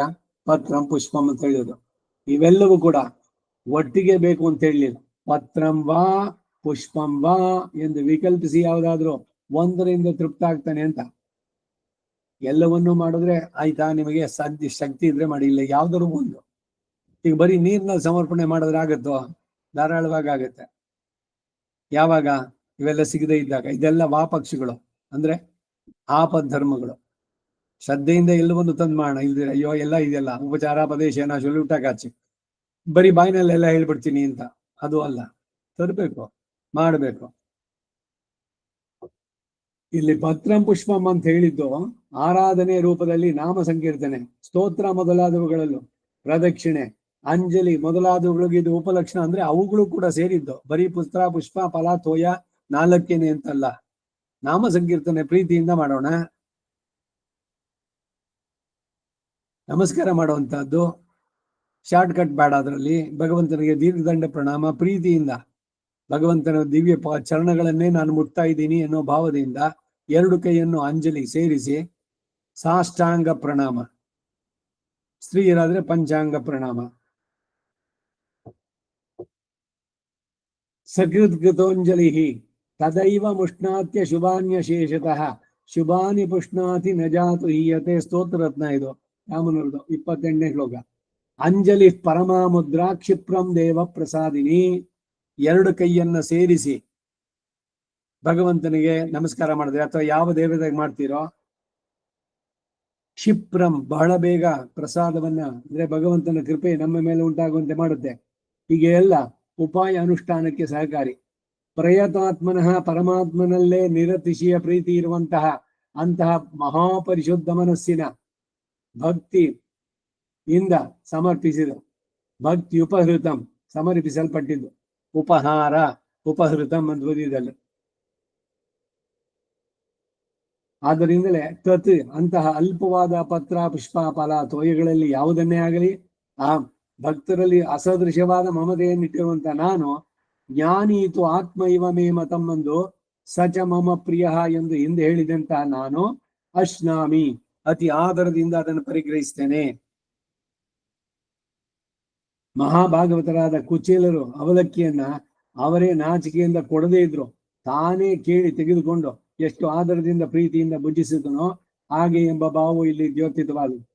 ಹೇಗೆ ಅಷ್ಟಾಮಿ ಅಂದ್ರೆ ತರ್ಪಯಂತ್ಯಂಗಮಾಂ ಭೀಷ್ಮಂ ಏತೆ ಪೃಥುಕ ತಂಡುಲಾಹ, ಕುಚೇಲರ ಅವಲಕ್ಕಿ ವಿಶ್ವ ಶರೀರಕರಾಗಿರುವ ನನಗೆ ಹೇಗೆ ಪರಮ ಸಂತುಷ್ಟಿಯನ್ನು ಉಂಟು ಮಾಡ್ತೋ ಹಾಗೆ ಪರಿಗ್ರಹಿಸ್ತೇನೆ ಎಂಬ ತಾತ್ಪರ್ಯ.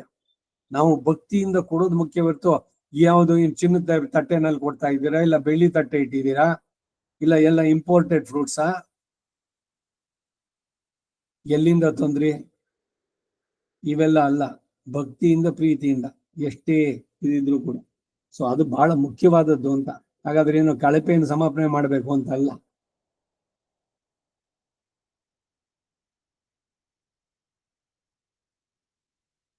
ಪತ್ರವು ಸಂತುಷ್ಟಿಯನ್ನು ಉಂಟು ಮಾಡುವುದಕ್ಕೆ ಕೃಷ್ಣ ತುಲಾಭಾರದಲ್ಲಿ ಸುವರ್ಣಕ್ಕಿಂತ ತುಳಸಿದಳ ಪ್ರಿಯವಾದದ್ದನ್ನ ನಿದರ್ಶನವಾಗಿ ಭಾವಿಸುವುದು.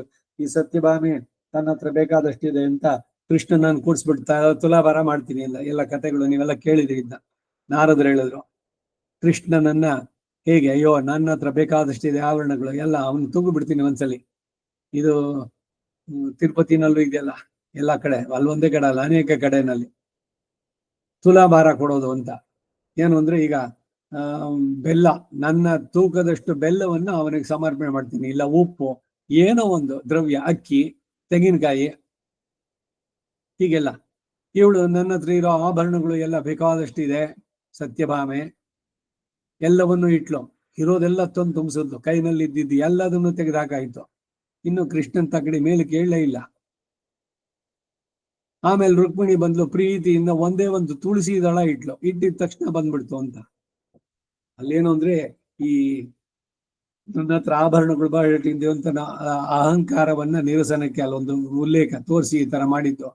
ಸಂದೇಶ ಏನು ಅಂದ್ರೆ ಭಕ್ತಿಗೆ ಭಗವಂತ ಒಲಿಯುವಷ್ಟು ಈ ಆಡಂಬರದಿಂದ ಅಲ್ಲ. ಸೊ ಅದು ಪ್ರಧಾನವಾಗಬೇಕು ಅಂತ. ಹಣ್ಣು ಹೂವು ಎಲ್ಲ ಷೋಡಶ ಉಪಚಾರಗಳು ಮಾಡ್ಬೇಕ, ಧೂಪ ದೀಪ ಭೂಷಣ ಊರ್ಧ್ವಪುಂಡ್ರ ಹರಿದ್ರ ಚೂರ್ಣ ಎಲ್ಲವನ್ನು ಸಮರ್ಪಣೆ. ಅದ್ರ ಜೊತೆಗೆ ಏನು ಅಂದ್ರೆ ಪ್ರೀತಿಯಿಂದ ಇರಬೇಕು, ನಾನು ಭಗವಂತನ ನಡೆಸ್ತಾ ಇದ್ದೀನಿ ಏನು ಅಂತ. ಪುಷ್ಪಮಾಲಾಕಾರನಾದಂತಹ ಸುಧಾಮನ ಹಾರವಾಗಲಿ, ಗಜೇಂದ್ರನ ಕಮಲ ಪುಷ್ಪವಾಗಲಿ, ಗೋದಾ ಸೇವಿಸಿದ ಶೂಡಿ ಕೊಡುತ್ತ ನಾಚ್ಯ ಆ ಪುಷ್ಪಹಾರಗಳಲ್ಲಿ ಇವೆಲ್ಲ ನಿದರ್ಶನಗಳು. ಗಜೇಂದ್ರ ಅವನ ಕೈನಲ್ಲಿ ಇದ್ದಿದ್ದು ಏನು, ಕೊಳದಲ್ಲಿ ಬಿಟ್ಟಂತ ಒಂದು ತಾವರೆ, ಅದನ್ನ ಭಗವಂತನಿಗೆ ಸಮರ್ಪಣೆ ಮಾಡ್ಬೇಕು ಅಂತ ಅವನು ಮಾಡಿದ್ದು. ಹೀಗೆ ಒಂದೊಂದು ಕೂಡ. ಶಬರಿಯಿಂದ ಮಯಾತು ವಿವಿಧಂ ಮನ್ಯಂ ಸಂಚಿತಂ ಪುರುಷರ್ಷಭ, ರಾಮಾಯಣದ ಅರಣ್ಯಕಾಂಡ 74ನೇ ಸರ್ಗ 17ನೇ ಶ್ಲೋಕ ಅಂತ ಹೇಳಿ ಶ್ರೀರಾಮಚಂದ್ರ ಬಗ್ಗೆ ಸಮರ್ಪಿಸಿದಂತ ಫಲಗಳು ಅಲ್ಲಿ ನಿದರ್ಶನ. ಅದ್ರದ್ದೆಲ್ಲ ಎಷ್ಟು ವಿಕೃತಿಗಳಾಗೋಯ್ತು ಅಂದ್ರೆ ಅವಳು ಕಚ್ಚಿ ಎಂಜಲ್ ಮಾಡಿದ್ದನ್ನ ಆಹಾ ಆ ಎಂಜಲ್ ಎಷ್ಟು ಚೆನ್ನಾಗಿತ್ತು ಅಂತ ಇನ್ನು ತಿನ್ನಂತೆ. ಶಬರಿ ಆ ಮತಂಗ ಆಶ್ರಮ ಅದ, ಅವ್ರು ಹೇಳಿದ್ರು ನಾನು ಹೊರಡ್ತಾ ಇದ್ದೀನಿ, ನೀನು ರಾಮನನ್ನ ಆ ಅತಿಥಿ ಸತ್ಕಾರ ಮಾಡ್ಬಿಟ್ಟು ಆಮೇಲೆ ಬಾ ಅಂತ. ಅವರ ಶಿಷ್ಯ ಅವಳು. ಅವಳಿಗೆ ಆಶ್ರಮದಲ್ಲಿ ಇದ್ದವಳಿಗೆ ಕಚ್ಚಿದ್ದನ್ನ ತಗೊಂಡು ಕೊಡಬೇಕು ಅನ್ನುವಂತ ಪ್ರಜ್ಞೆ ಇರ್ಲಿಲ್ವಾ. ಅವಳೇನೆಂದ್ರು ಒಂದು ಕುಕ್ಕೆನಲ್ಲಿ ತಂದಿದ್ದು ಅದೆಲ್ಲ. ಈಗ ಇದಕ್ಕೆ ಸ್ಥಾಲಿ ಪುಲಾಕ ನ್ಯಾಯ ಅಂತ.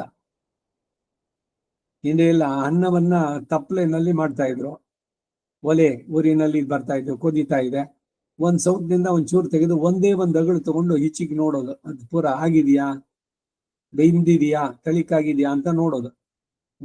ಒಂದೊಂದನ್ನು ತೆಗೆದು ನೋಡ್ಬೇಕಾಗಿದ್ಯಾ. ಹಾಗೆ ಒಂದು ಎಲ್ಲ ಆರಿಸಿದ್ದ ಫಲಗಳು ಎಲ್ಲ ಒಂದೇ ಇದ್ರಲ್ಲಿ ಒಂದನ್ನ ನೋಡಿ ಇದು ಚೆನ್ನಾಗಿದೆ ಅಂದ್ರೆ ಅದು ಎಲ್ಲವೂ ಚೆನ್ನಾಗಿದೆ ಅಂತ ಆ ರೀತಿ ಮಾಡಿ ಪ್ರೀತಿಯಿಂದ ಸಮರ್ಪಣೆ ಮಾಡಿದ್ರು.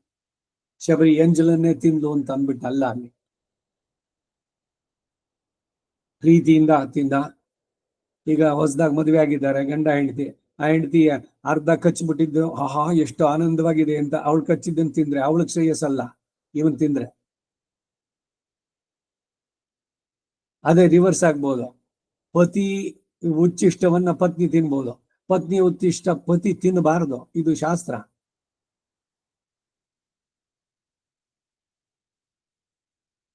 ಶಬರಿ ಎಂಜಲನ್ನ ರಾಮ ತಿನ್ಲಿಲ್ಲ. ಇದು ಮೂಲತಃ ಆದಿಕಾರಿ ವಾಲ್ಮೀಕಿ ರಾಮಾಯಣದ ನೋಡಿ ಗೋವಿಂದರಾಜಿಯ ಭಾಷ್ಯ ಇವುಗಳಲ್ಲಿ ಸುಮ್ನೆ ಬೇರೆ ಇನ್ಯಾವುದೋ ಕಥೆನಲ್ಲಿ ಹೇಳಿದ್ದು. ಅವನ್ ತಂದಿದ್ದ, ಇವಳು ಕಚ್ಚಿ ಕೊಟ್ಲು, ಆಮೇಲೆ ಅವನ್ ತಿಂದ, ಆಹಾ ಎಷ್ಟ್ ಚೆನ್ನಾಗಿದೆ ಶಬಲಿ ಎಂಜಲು ಅಂತ. ಎಂಜಲ್ ತಿನ್ಬಾರ್ದು. ಯದುಚ್ಚಿಷ್ಟಮಭೋ ಜಮ್ಯದ್ವಾ ದುಶ್ಚರಿತಮ್ಮಮ ಅಂತಿರೋದು. ಆದ್ರೆ ಭಗವತ್ ಪ್ರಸಾದ, ಭಗವಂತನ ಎಂಜಲ್ ಅಲ್ಬೋದು. ಅವನು ಎಂಜಲ್ ಮಾಡಿ ನಿಮ್ಗೆ ಕೊಟ್ನಾ? ಇವ್ರು ಹೇಳ್ತಾರಲ್ಲ, ಶಬರಿ ಕಚ್ಚಿ ಬಾಯಿನಲ್ಲಿ ಅರ್ಧ ತಿಂದು ಇನ್ನರ್ಧ ಇವನಿಗೆ ಕೊಟ್ಟಿದ್ದು. ಸೌಕರ್ಯ ಎಲ್ಲ ಮಾಡ್ಬೇಕು ಅಂತ. ಸುಲಿದ ಬಾಳಿನಂದದಿ ಅಂತ ಬಾಳೆಹಣ್ಣು ಸಿಪ್ಪೆ ತೆಗೆದು ಸುಲಿದ್ಬಿಟ್ಟು ತೆಗೆದು ಕೊಟ್ಟಿದ್ದು. ಅಯ್ಯೋ ಇನ್ನೂ ಅದ್ ನಗಿಬೇಕಲ್ಲ, ನೀನ್ ಎಗದ್ಬಿಟ್ಟು ನನ್ ಬಾಯಿಗೆ ಹಾಕ್ಬಿಡು, ಆ ಮಟ್ಟದಲ್ಲೂ.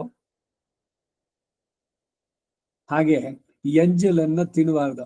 ನಾವು ಪ್ರತಿದಿನ ಮಾಧ್ಯಾಹ್ನಕದಲ್ಲಿ ಯದ್ ಉಚ್ಚಿಷ್ಟಂ ಅಭೋ ಓಜ್ಜಂ ಯಾವ್ ತಿನ್ಬಾರ್ದು ಅದು ತಿಂದಿದ್ರೆ ಯದ್ವಾ ದುಶ್ಚರಿತಮ್ಮಮ ಅಲ್ಲಿ ಹೇಳ್ತೀವಿ.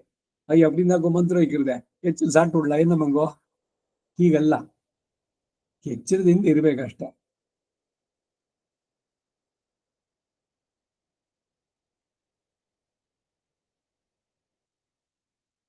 ಇದರಿಂದ ಶ್ರೀರಾಮಚಂದ್ರ ಪ್ರಭು ಫಲಾನ್ ಆಸ್ವಾದ್ಯ ಕಾಕುತ್ಸ್ತ ತಸ್ಮೈ ಮುಕ್ತಿಂ ಪರಾಂ ದದೌ ಎಂದು ಪ್ರೀತರಾಗಿ ಮುಕ್ತಿಯನ್ನು ಇದ್ರು ಅಂತಂದ್ಬಿಟ್ಟು ಪದ್ಮ ಪುರಾಣದ ವಾಕ್ಯ ಹೇಳ್ತಾ ಇದ್ದಾರೆ ಇವರು. ಈ ರಾಮಾಯಣದ್ದು ಎಲ್ಲ ಕಡೆನಲ್ಲೂ ಬರುತ್ತೆ, ಮಹಾಭಾರತದಲ್ಲಿ ಇದೆ, ಹಾಗೆ ಬೇರೆ ಬೇರೆ ಪುರಾಣಗಳಲ್ಲೂ ಉಲ್ಲೇಖ ಬಂದಾಗ ಹೇಳುವಂಥದ್ದು. ಆದ್ದರಿಂದ ನಾವುಗಳು ಆರಾಧನೆ ಕಾಲದಲ್ಲಿ ಕೌಸಲ್ಯ ಕಲ್ಪಿತಂ ಗೇಹೆ ಕಾನನೆ ಲಕ್ಷ್ಮಣಾರ್ಪಿತಂ ಪಂಪಾಯಾಂ ಶಬರೀದತ್ತಂ ಯದ್ ಭರದ್ವಾಜ ಕಲ್ಪಿತಂ ಯದರ್ಪಿತಂ ಕುಚೇಲೇನ ಯದ್ವೈ ವಿದುರ ಕಲ್ಪಿತಂ. ವಿದುರ ಆತಿಥ್ಯ ಇದು ಬಹಳ ಪ್ರಧಾನವಾದದ್ದು. ಭೀಷ್ಮ ಕರೆದ್ರು ಹೋಗ್ಲಿಲ್ಲ.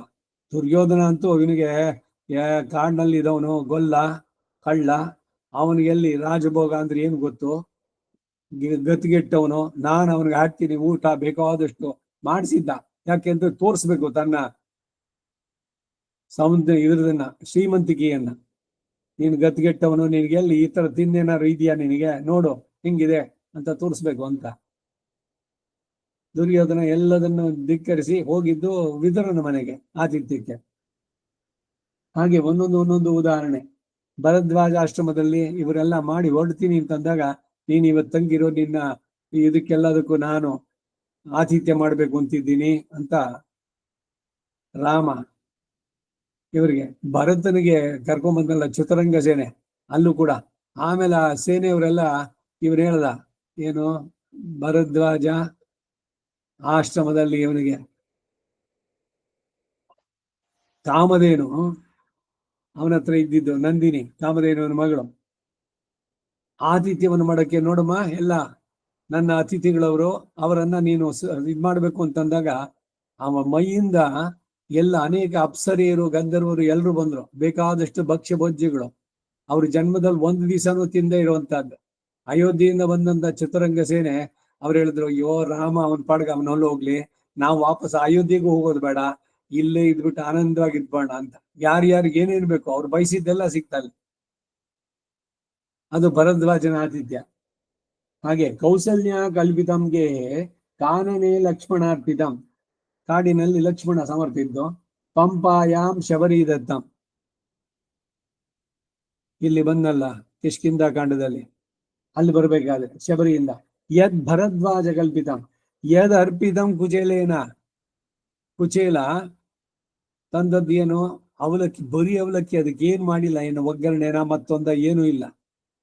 ಅದು ಏನು ಪತ್ನಿ ಹೋಗಿ 2 ಮನೆಯಲ್ಲಿ ಯಾಚನೆ ಮಾಡಿ ತಗೊಂಬಂದು, ಏನಾರ ಒಂಚೂರು ಅವನಿಗೆ ಉಪೋಹ್ಯ ಅಂತಾರೆ, ಅಥವಾ ಉಪಚಾರ ಏನಾರು ಇದೆಯಾ, ಉಪಸೇಚನ, ಪೆರುಮಾಳ್ ಕೆನ್ಮಾನೋ ಕೊಂಚ ಕೊಳ್ದಿರ್ಕಿಂಗ್ಲ ಕಲ್ಸಕ್ರೇನೋ ಇಲ್ಲೋ ಡ್ರೈ ಫ್ರೂಟ್ಸು ಏನೋ ಒಂದು. ಬರಿಗೈನಲ್ಲಂತೂ ಭಗವಂತನ ಹೋಗಿ ನೋಡಬಾರ್ದು. ತೆಂಗಿನಕಾಯಿ 1-2 ಹಣ್ಣು ಇವುಗಳನ್ನ ಇಟ್ಕೊಂಡು ಹೋಗ್ಬೇಕು.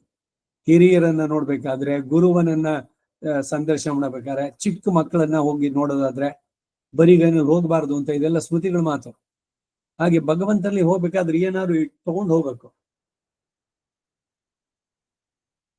ಯತೀಂದ್ರೇ ಯಾಮುನೇ ಯಾದ್ಯೈಹಿ ಪಗರಾಂಕುಶ ಮುಖ ಇರಪಿ ನಿವೇದ್ಯಮಾನಂ ನೈವೇದ್ಯಂ ಸ್ವೀಕರಿಸುವ ಸುರೇಶ್ವರ. ಇದೆಲ್ಲ ಭೋಜ್ಯಾಸನದಲ್ಲಿ ಏನ್ ನಾವು ಮಾಡಿ ಇಟ್ಟಿರ್ತೀವೋ ಅವಾಗ ಹೇಳುವಂತ ಶ್ಲೋಕಗಳು ಆರಾಧನೆಯಲ್ಲಿ ಸೇರಿಸಿದ್ದಾರೆ. ಕೌಸಲ್ಯ ರಾಮನಿಗೆ ಪ್ರೀತಿಯಿಂದ ಸಮರ್ಪಿಸಿದ್ದವಾಗ ಯಶೋದೆ ಕೃಷ್ಣನಿಗೆ ಸಮೀಪಿಸಿದ ರೀತಿ ಇದನ್ನಿಟ್ಟು ಸ್ವೀಕುರುಶ್ವ ಎಂದು ಪ್ರಾರ್ಥಿಸೋದು. ಈ ಸಂದರ್ಭದಲ್ಲಿ ಅನುಸಂಧೇಯ ತೋಯಕ್ಕೆ ಲಕ್ಷ್ಮಣನು ವನವಾಸ ಆರಂಭ ಪ್ರಥಮ ದಿನ ರಾತ್ರಿಯಲ್ಲಿ ತಂದು ಕೊಟ್ಟಂತ ಉದುಕ ನಿದರ್ಶನ ನೀರು. ಅಂಬರಮೇ ತಣ್ಣೀರೇ ಶೋರೆ ಅರಂ ಶಯ್ಯುಂ. ನಂದಗೋಪಾಲ ಮಾಡದ್ನ, ನಂದಗೋಪನೆ ಮಾಡ್ದ ಅಂದ ಅವನ ಮಗನ ಮಾಡಿದವನು ಯಾವಾಗ ಅಲ್ಲಿ ವೃತ್ತಾಂತಗಳನ್ನು ಕೊಟ್ಟಂತೆ. ಆ ಕುದುರೆಗಳಿಗೆ ಬಾಯಾರಿತ್ತು, ನೀರನ್ನ ಕೃಷ್ಣ ಉಂಟು ಮಾಡದ. ತೋ ಎಂ ಕಾಂಚಿಯಲ್ಲಿ ವರದರಾಜರಿಗೆ ಪೆರಿಂದೇವಿ ತಾಯಾರಿಗೂ ನಮ್ಮ ರಾಮಾನುಜರು ಸಮರ್ಪಣೆ ಮಾಡಿದ ಉದುಕೋಸ ನಿದರ್ಶನ. ಯಾದವ ಪ್ರಕಾಶ ಕರ್ಕೊಂಡು ಹೋಗ್ಬಿಟ್ಟು ಗಂಗೆನಲ್ಲಿ ಮುಳುಗಿಸ್ಬಿಟ್ಟು ರಾಮಾನುಜರು ಇಲ್ಲ ಜಾರಿ ನೀರ್ನಲ್ಲಿ ನೀರ್ ಪಾಲಾದ್ರು ಅಂತ ಉದ್ದೇಶ ಇಟ್ಕೊಂಡು ಹೋಗಿದ್ದು. ಅದು ಅವರಿಗೆ ತುಂಬಾ ಆತ್ಮೀಯರಾದ ಕೆಲವು ಶಿಷ್ಯರಿಗೆ ಮಾತ್ರ ಗೊತ್ತಿದ್ದು. ಆ ಸುದ್ದಿ ಹೆಂಗೋ ಗೊತ್ತಾಗೋಯ್ತು ಗೋವಿಂದನಿಗೆ, ಇವ್ರ ತಾಯಿ ತಂಗಿ ಮಗ ಅವನು. ಅವನು ಬಂದ್ಬಿಟ್ಟು ಎಲ್ಲ ಬೇರೆಯವ್ರಿಗೆ ಗೊತ್ತಾಗದಂತ ಹೇಳ್ಬೇಕು, ಎಲ್ಲ ನಡೆದು ಹೋಗ್ತಾ ಇದ್ದಾರೆ. ವಿಂಧ್ಯ ಪರ್ವತದ ಇದು ಶ್ರೇಣಿ ಕಾಡು, ಇಲ್ಲಿಂದ ಕಾಂಚೀಪುರದಿಂದ ಹೊರಟಿರೋದು ಕಾಶಿಗೆ. ಮಧ್ಯದಲ್ಲಿ ಯಾವಾಗ ಒಂದೆರಡು ಹೆಜ್ಜೆ ಹಿಂದೆ ಇವನು ರಾಮ ಇದ್ನೋ ಅವಾಗ ಹೇಳ್ದ, ನೋಡು ಇವರು ಆ ರೀತಿ ಪ್ಲಾನ್ ಮಾಡಿದ್ದಾರೆ, ನಿನ್ನ ಯೋಚನೆ ನೀನು ರಕ್ಷಣೆ ಮಾಡ್ಕೊ ಅಂತ ಹೇಳ್ಬಿಟ್ಟು ಅವನು ಹೋದ ಮುಂದಕ್ಕೆ, ಗುರುಗಳ ಜೊತೆಗೆ ಸೇರ್ಬಿಟ್ಟ ಗೋವಿಂದ. ಇವ್ರೇನ್ ಮಾಡಿದ್ರು, ಎರಡು ಹೆಜ್ಜೆ ನಿಧಾನ ಮಾಡಿದ್ರು. ಅವರೆಲ್ಲ ಹಿಂದೆ ಬರ್ತಿದ್ದಾರೆ ಅನ್ಕೊಂಡು ಹೋದ್ರು. ಇವ್ರು ಮಧ್ಯದಲ್ಲಿ ಏನು ಎಲ್ಲಿ ಹೋಗ್ಬೇಕು ಏನು ಗೊತ್ತಿಲ್ಲ ರಾಮಾನುಜರಿಗೆ. ಆಮೇಲೆ ಅವ್ರು ಯಾರೋ ನೋಡಿದವ್ರು ಅವ್ರಿಗೆ ಹೇಳಿದ್ರು, ಓ ಎಲ್ಲೋ ಹಾಗಾದ್ರೆ ಹುಲಿನೋ ಸಿಂಹನೋ ತಿಂದ್ಬಿಟ್ಟಿರ್ಬೇಕು, ಅದು ಸದ್ಯ ಶನಿ ನಾಶವಾಯ್ತಲ್ಲ, ನನಗೆ ಸುಮ್ಮನೆ ಹೇಳಿದ್ದೆಲ್ಲ ಪ್ರಶ್ನೆ, ನಾನು ಹೇಳಿದಕ್ಕೆ ನನಗೆ ಹೇಳೋಕ್ ಬರ್ತಾ ಇದ್ದ ಅಂತ ಯಾದವ ಪ್ರಕಾಶನಿಗೆ. ಗುರುಗೆ ಎಂತದ್ದು ನೋಡಿ ಬುದ್ಧಿ. ಸರಿ, ಅವ್ರು ಹೋಗಿದ್ದು ಅಲ್ಲಿ ಹೋದ್ಮೇಲೆ ಇನ್ನೊಂದು ಪ್ಲಾನ್ ಮಾಡಿದ್ದೇನು ಅಂದ್ರೆ, ಗಂಗೆ ನದಿನಲ್ಲಿ ಮುಳುಗಿಸ್ಬಿಟ್ಟು ಗೋವಿಂದನನ್ನ ಅವನ ಕೈಗೆ ಒಂದು ಶಿವಲಿಂಗ ಕೊಟ್ಬಿಟ್ಟು, ನೋಡು ನೀರಿನಲ್ಲಿ ನಿನಗೆ ಸಾಕ್ಷಾತ್ ಆಗಿ ಶಿವನ ಕೃಪೆ ಆಗಿದೆ, ನೀವು ಹೋಗ್ಬಿಟ್ಟು ಕಾಳಹಸ್ತಿನಲ್ಲಿ ಪೂಜೆ ಮಾಡು ಅಂತ ಅಂದ್ರು. ಅವನು ಬಹಳ ನಿಷ್ಠೆಯಿಂದ ಗುರು ಹೇಳಿದ್ದನ್ನು ಹೇಳಿ ಕಾಳಹಸ್ತಿನಲ್ಲಿ ಪೂಜೆ ಮಾಡ್ತಾ ಇದ್ದ ಶಿವನಿಗೆ ಗೋವಿಂದ. ಆಮೇಲೆ ಈ ಪೆರಿಯ ತಿರುಮಲೆ ನಂಬಿ ಹೋಗಿ ಅವನ್ ಕರ್ಕೊಂಡ್ ಬರ್ತಾರೆ ರಾಮಾನುಜರು ಹೇಳಿದ್ಮೇಲೆ ಗೋವಿಂದನನ್ನ. ಇದು ಆಮೇಲೆ ಕತೆ ರಾಮಾನುಜರು ಇದರಲ್ಲಿ. ಇಲ್ಲಿ ರಾಮಾನುಜರು ಏನ್ ಮಾಡಿದ್ರು, ಆಮೇಲೆ ಕತ್ಲಾಗ್ತಾ ಇದೆ, ಎಲ್ಲಿ ಹೋಗ್ಬೇಕು ಅಂತ ಗೊತ್ತಿಲ್ಲ, ಒಂದ್ ಮರದ ಕೆಳಕ್ ಕೂತಿದ್ರು. ಏನೋ ಭಗವಂತ ನನ್ನ ಸ್ಥಿತಿ ಹಿಂಗೆ ಅಂತ ಅನ್ಕೊಂಡಿದ್ದಾಗ ಇಬ್ರು ಬೇಡ ದಂಪತಿಗಳು ಬಂದ್ರು. ಅವ್ರನ್ನ ಕೇಳಿದ್ರು, ನೀವು ಎಲ್ಲಿಗೆ ಅಂತ. ನಾವು ಹಸ್ತಿ ಶೈಲಕ್ಕೆ ಹೋಗ್ತಾ ಇದ್ದೀವಿ, ಕಾಂಚೀಪುರದ ಕಡೆಗೆ ಹೋಗ್ತಾ ಇದೀವಿ. ಅಯ್ಯೋ ನಾನು ನಿಮ್ ಜೊತೆ ಬರ್ಲಾ? ಧಾರಾಳವಾಗಿ ಬರ್ಬೋದು ಅಂತ 3 ಜನ ಬಂದ್ರು. ಒಂದ್ ಕಡೆ ಮರದ ಕೆಳಗಡೆ ಶ್ರಮಕ್ಕೆ ಪರಿಹಾರಕ್ಕೆ ಅಲ್ಲಿ ಮಲಗಿದ್ರು. ರಾಮಾನುಜರು ಅವ್ರ ಜೊತೆನಲ್ಲಿದ್ರು. ಅವಾಗ ಆ ಬೇಡನ ಹೆಂಡತಿ ನನಗೆ ತುಂಬಾ ಬಾಯಾರಿಕೆ ಆಗಿದೆ ಎಂದು. ರಾಮಾನುಜರು, ನಾನು ಬೆಳಗಾದ ತಕ್ಷಣ ಅವ್ರಿಗೆ ಹೋಗ್ಬಿಟ್ಟು ಹತ್ತಿರದಲ್ಲಿ ಎಲ್ಲ ನೀರು ತಂದಾರು ಕೊಡ್ಬೇಕು, ಯಾಕಂದ್ರೆ ನನ್ಗೆ ಮಾರ್ಗದರ್ಶನ ಮಾಡಕ್ ಮಾಡಿದಾರ ಅಂತ. ಮಾರನೇ ದಿವಸ ಬೆಳಗ್ಗೆ ಇದ್ರೇನು, ಇವ್ರು ಕಾಂಚೀಪುರದ ಹೊರಗಡೆನೆ ಇದ್ದಾರೆ, ಎಲ್ಲಿದ್ದಾರೆ ಏನು ಅಂತ ಗೊತ್ತಿಲ್ಲ. ಒಂದೇ ರಾತ್ರಿನಲ್ಲಿ ವಿಂಧ್ಯ ಶ್ರೇಣಿಯಿಂದ ರೇಂಜಸ್ ಕಾಡಿನಿಂದ ಇವರು. ಅದಕ್ಕಾಗಿ ಇವ್ರೇನ್ ಮಾಡಿದ್ರು, ತೀರ್ಥ ಕೈಂಕರ್ಯನೇ ಕಂಟಿನ್ಯೂ ಮಾಡಿದ್ರು. ತೀರ್ಥ ಅನ್ನೋದಕ್ಕೆ ಬಂದಿದ್ದಕ್ಕೆ ಇಷ್ಟೆಲ್ಲ ಕತೆ. ರಾಮಾನುಜರು ಮಾಡಿದ್ದು ಇದನ್ನು ಕೂಡ ಅವರು ಮಾಡಿದಂತ ಕಣರ್ ಬಾವಿ ನೀರ್ ಸೇದಿ ದಿವಸಾದ ಭಗವಂತನಿಗೆ ಸಮರ್ಪಣೆ ಮಾಡ್ತಾ ಇದ್ದಿದ್ದು. ಈ ಯಾದವ ಪ್ರಕಾಶನ್ ಬಿಟ್ಟ ಮೇಲೆ ಏನ್ ಮಾಡ್ಬೇಕು ಅಂದಾಗ ಅವ್ರ ತಾಯಿ ಹೇಳಿದ್ರು, ನೀನ್ ಅಲ್ಲಿ ಕೈಂಕರ್ಯ ಮುಂದುವರ್ಸು ಅಂತ. ಆ ರೀತಿನಲ್ಲಿ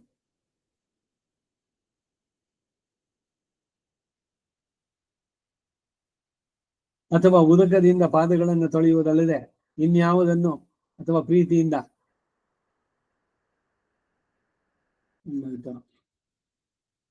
ಇಲ್ಲಿದೆ ಕೌಸಲ್ಯ ಕಲ್ವಿತಂ.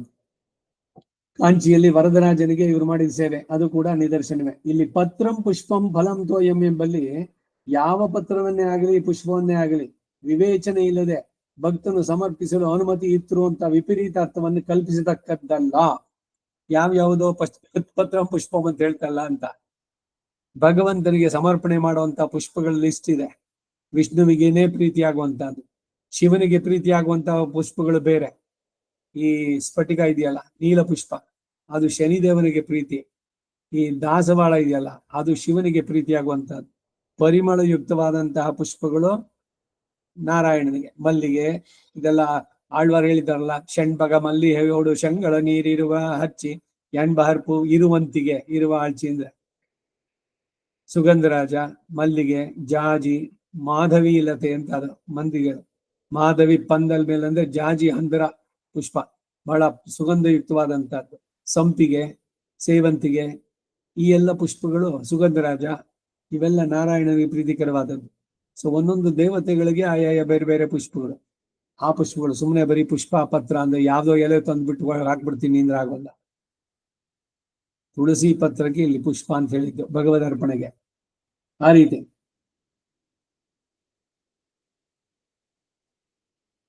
ಶಾಸ್ತ್ರವಿಹಿತವಾಗಿ ದೋಷವರ್ಜಿತಗಳಾಗಿಯೇ ಸಮರ್ಪಣೀಯವಾಗಿ ಇರ್ತಕ್ಕದ್ದು ಅವಶ್ಯಕ. ಶ್ರೀರಾಮಚಂದ್ರನ ಶಬರಿ ಎಂಜಲನ್ನು ತಿಂದ ಅಂತ ಹೇಳೋದು ನಾನಾಗ್ಲೇ ಇದೆಲ್ಲ ಹೇಳಿದ್ದಾಯ್ತು.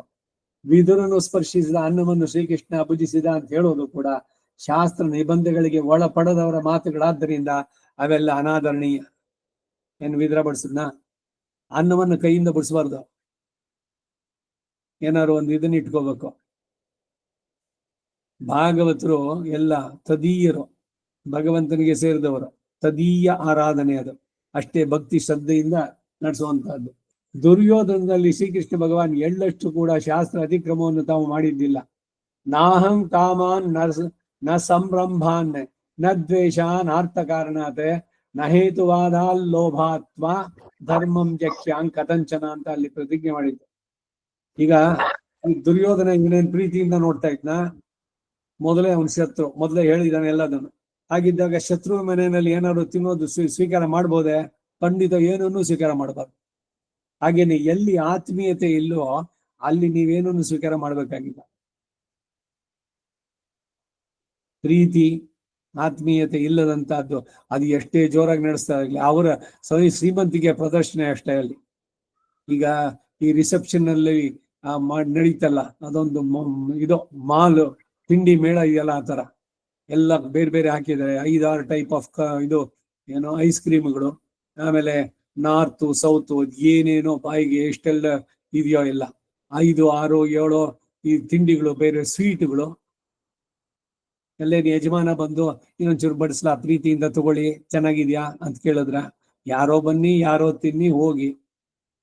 ಅವನು ಯಾರು ಒಪ್ಕೊಂಡಿದಾನೋ ಅಡುಗೆನವನು, ಅವನು ಪ್ಲೇಟ್ ಲೆಕ್ಕ ತಂದಿಡ್ತಾನೆ. 200 ಪ್ಲೇಟು ಖಾಲಿ ಆಗಿದ ತಕ್ಷಣ ನೀವು 1 ಪ್ಲೇಟ್ ತಗೊಂಡು ಒಂಚೂರು ತಿಂದ್ಬಿಟ್ಟ, ಇದು ಖಾಲಿ ಆಯ್ತು ಅಂತ ಅದನ್ನ ಇಟ್ಟು ಇನ್ನೊಂದು ಪ್ಲೇಟ್ ತಗೊಂಡ್ರೆ 2 ಪ್ಲೇಟ್ಗೆ ಲೆಕ್ಕ. ಅಲ್ಲಿ 1 ಪ್ಲೇಟ್ಗೆ 8,000 ಅಯ್ಯೋ 800 ರೂಪಾಯೋ 1,000 ರೂಪಾಯೋ ಹಾಕಿರ್ತಾರೆ. ಯಾಕೆಂದ್ರೆ ಅದ್ರಲ್ಲಿ ಎಲ್ಲಾನು ಸೇರಿದೆ. ಇದು ಬ್ರಾಹ್ಮಣ ಪ್ರೀತ್ಯರ್ಥವಾಗಿದ್ದೆ, ಇಲ್ಲ ಅದು ಭಗವದ್ ಪ್ರೀತ್ಯರ್ಥವಾಗಿದ್ದೆ. ಅದರಿಂದ ಏನಾದ್ರು ತದೀಯರು ಭಗವಂತನು ಆಗಿದ್ದೆ ಕೇವಲ ಇವರ ಐಶ್ವರ್ಯದ ಪ್ರದರ್ಶನ. ಎಷ್ಟು ಜನ ಬಂದಿದ್ದು, ಅವನು ಹೇಳ್ತಾನಲ್ಲ ಇಷ್ಟು ಕಡೆಗೆ 1,500 ಪ್ಲೇಟ್ ಆಯ್ತು, ಸೇರಿಸಿ ಕೊಡಿ 1,00,000. ಬರೀ ಊಟದಕ್ಕೇನೆ ಖರ್ಚು ಅಷ್ಟು ಒಂದ್ ಸಂಜೆ. ಉಪನಯನ ವಿವಾಹೌ ಉತ್ಸವೇಕ ಪ್ರಧಾನೌ. ಹಾಗಾಗಬಾರ್ದು. ಹಿಂದೆ ಭಕ್ತ್ಯಾ ಪ್ರಯಚ್ಛತಿ ಎಂದು ಪೂರ್ವಾರ್ಧದಲ್ಲಿ ಯೋಮೇ ಭಕ್ತ್ಯಾ ಪ್ರಯಚ್ಛತಿ ಅಂತ ಹೇಳಿದ್ರು ಕೂಡ ಪ್ರಯತಾತ್ಮನಃ ಭಕ್ತಿ ಉಪಹೃತಂ ಎಂದು ಉತ್ತರಾರ್ಧದಲ್ಲಿ ಪುನಃ ಭಕ್ತಿ ಶಬ್ದ ಪ್ರಯೋಗ. ಅದು ತನಗೆ ಪ್ರಿಯವಾಗುವುದಕ್ಕೆ ಭಕ್ತಿಯೇ ಪ್ರಾಧಾನ್ಯವೇ ವಿನಃ ಸಮರ್ಪಿಸಿದ ಪದಾರ್ಥದ ಗೌರವ ಲಾಘವಗಳು. ಗೌರವ ಲಾಘವ ಅಂದ್ರೆ ಗುರು ಲಘು. ಬಹಳ ಕಾಸ್ಟ್ಲಿ ಇದು, ತುಂಬಾ ತಂದಿದ್ದು, ಆ ಹಣ್ಣನ್ನು ಇಟ್ಟಿದ್ರು ಅವರು. ದಾಳಂಬ್ರಿ ಏನಿವಾಗ ಸೀಬೆಹಣ್ಣು ಎಲ್ಲ ನಾರ್ತ್ ಇಂದ ಬರುತ್ತಂತೆ. ಒಂದ್ ಹಣ್ಣಿಗೆನೆ 150-180 ರೂಪಾಯಿ ಒಂದ್ ಹಣ್ಣಿಗೆ. ಸೀಬೆಹಣ್ಣಿಗೆ ದುಡ್ಡು ಕೊಟ್ಟು ತಿಂದಿದ್ದೇ ಇಲ್ಲ ನಾವುಗಳೆಲ್ಲ. ನಮ್ಮ ಮನೆಯಿಂದ 2-3ನೇ ಮನೆ ದೀಕ್ಷಿತರ ಅಳಸಿಂಗಾಚಾರ ಅಂತ, ಅವ್ರ ಮನೆಯಲ್ಲಿ, ಅವ್ರ ಮನೆಯಲ್ಲಿ ಸೀಬೆಹಣ್ಣು, ಕೆಂಪು ಸೀಬೆಹಣ್ಣು ಇತ್ತು. ಇವರು ದೀಕ್ಷಿತರು. ನಾವೆಲ್ಲ ಚಿಕ್ಕವರಿದ್ದಾಗ ಅವಾಗ ಸಾಯಂಕಾಲ ಶಾಲೆಯಿಂದ ಎಲ್ಲ ಬರ್ತಾ ಇದ್ದಾಗ ಕುಕ್ಕೆನಲ್ಲಿ ಸೀಬೆ ಹಣ್ಣು ಇಟ್ಕೊಂಡು ಬಾಗಡೋಗಿಗೆ ಅಂತ ಅಂದ್ಬಿಟ್ಟು ಕರೆದ್ಬಿಟ್ಟು ಎಲ್ರಿಗೂ ಕೊಡ್ತಾ ಇದ್ರು, ಬೇಕಾದಷ್ಟು ಯಥೇಚ್ಛವಾಗಿ.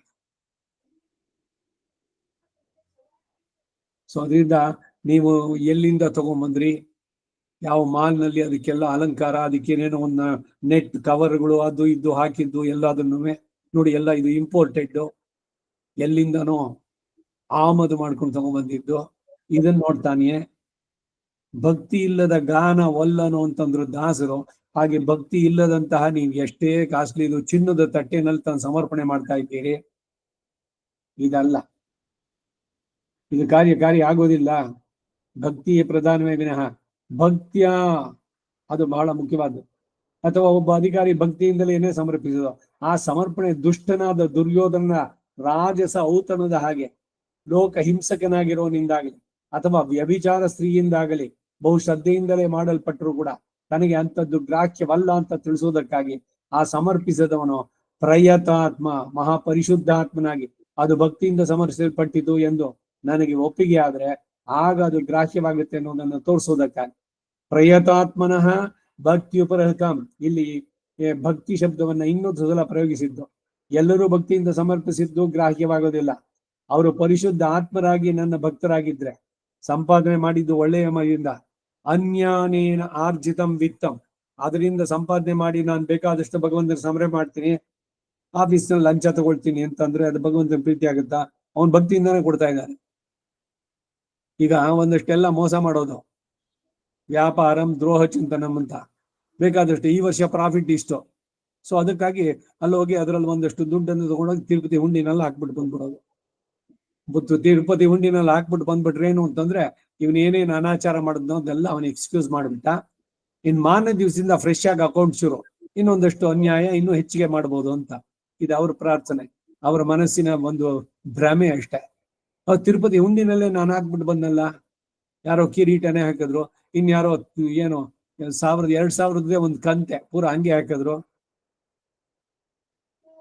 ಹಣ ಯಾವ ರೀತಿಯಲ್ಲಿ ಸಂಪಾದನೆ ಮಾಡಿದ್ದು ಅದು ಕೂಡ ಮುಖ್ಯವಾಗುತ್ತೆ.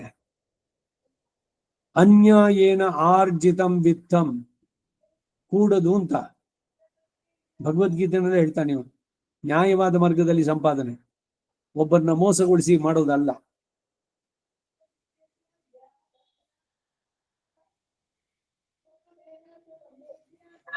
ಪರಿಶುದ್ಧಾತ್ಮರಾಗಿ ನನ್ನ ಭಕ್ತರಾಗಿದ್ರೆ ಸಮರ್ಪಿಸಿದ್ದು ಆಗ ಗ್ರಾಹ್ಯ. ಅದರಲ್ಲೂ ನಿತ್ಯಯುಕ್ತನಾದ ಮಹಾತ್ಮನಾದ ಜ್ಞಾನಿ ಸಮರ್ಪಿಸಿದ್ದು ಪರಮ ಗ್ರಾಹ್ಯ. ಆತನು ಸಮರ್ಪಿಸಿದರೆ ಸಾಕು ಎಂದು ಕಾದಿದ್ದು ನಾನು ಪರಿಗ್ರಹಿಸ್ತೇನೆ ಅಂತಾನೆ. ಯೋಮೇ ಭಕ್ತ್ಯಾ ಪ್ರಯಚ್ಛತಿ. ಅದರಿಂದ ಇನ್ನೊಂದು ಸ್ವಾರಸ್ಯವನ್ನು ಗ್ರಹಿಸಬಹುದು.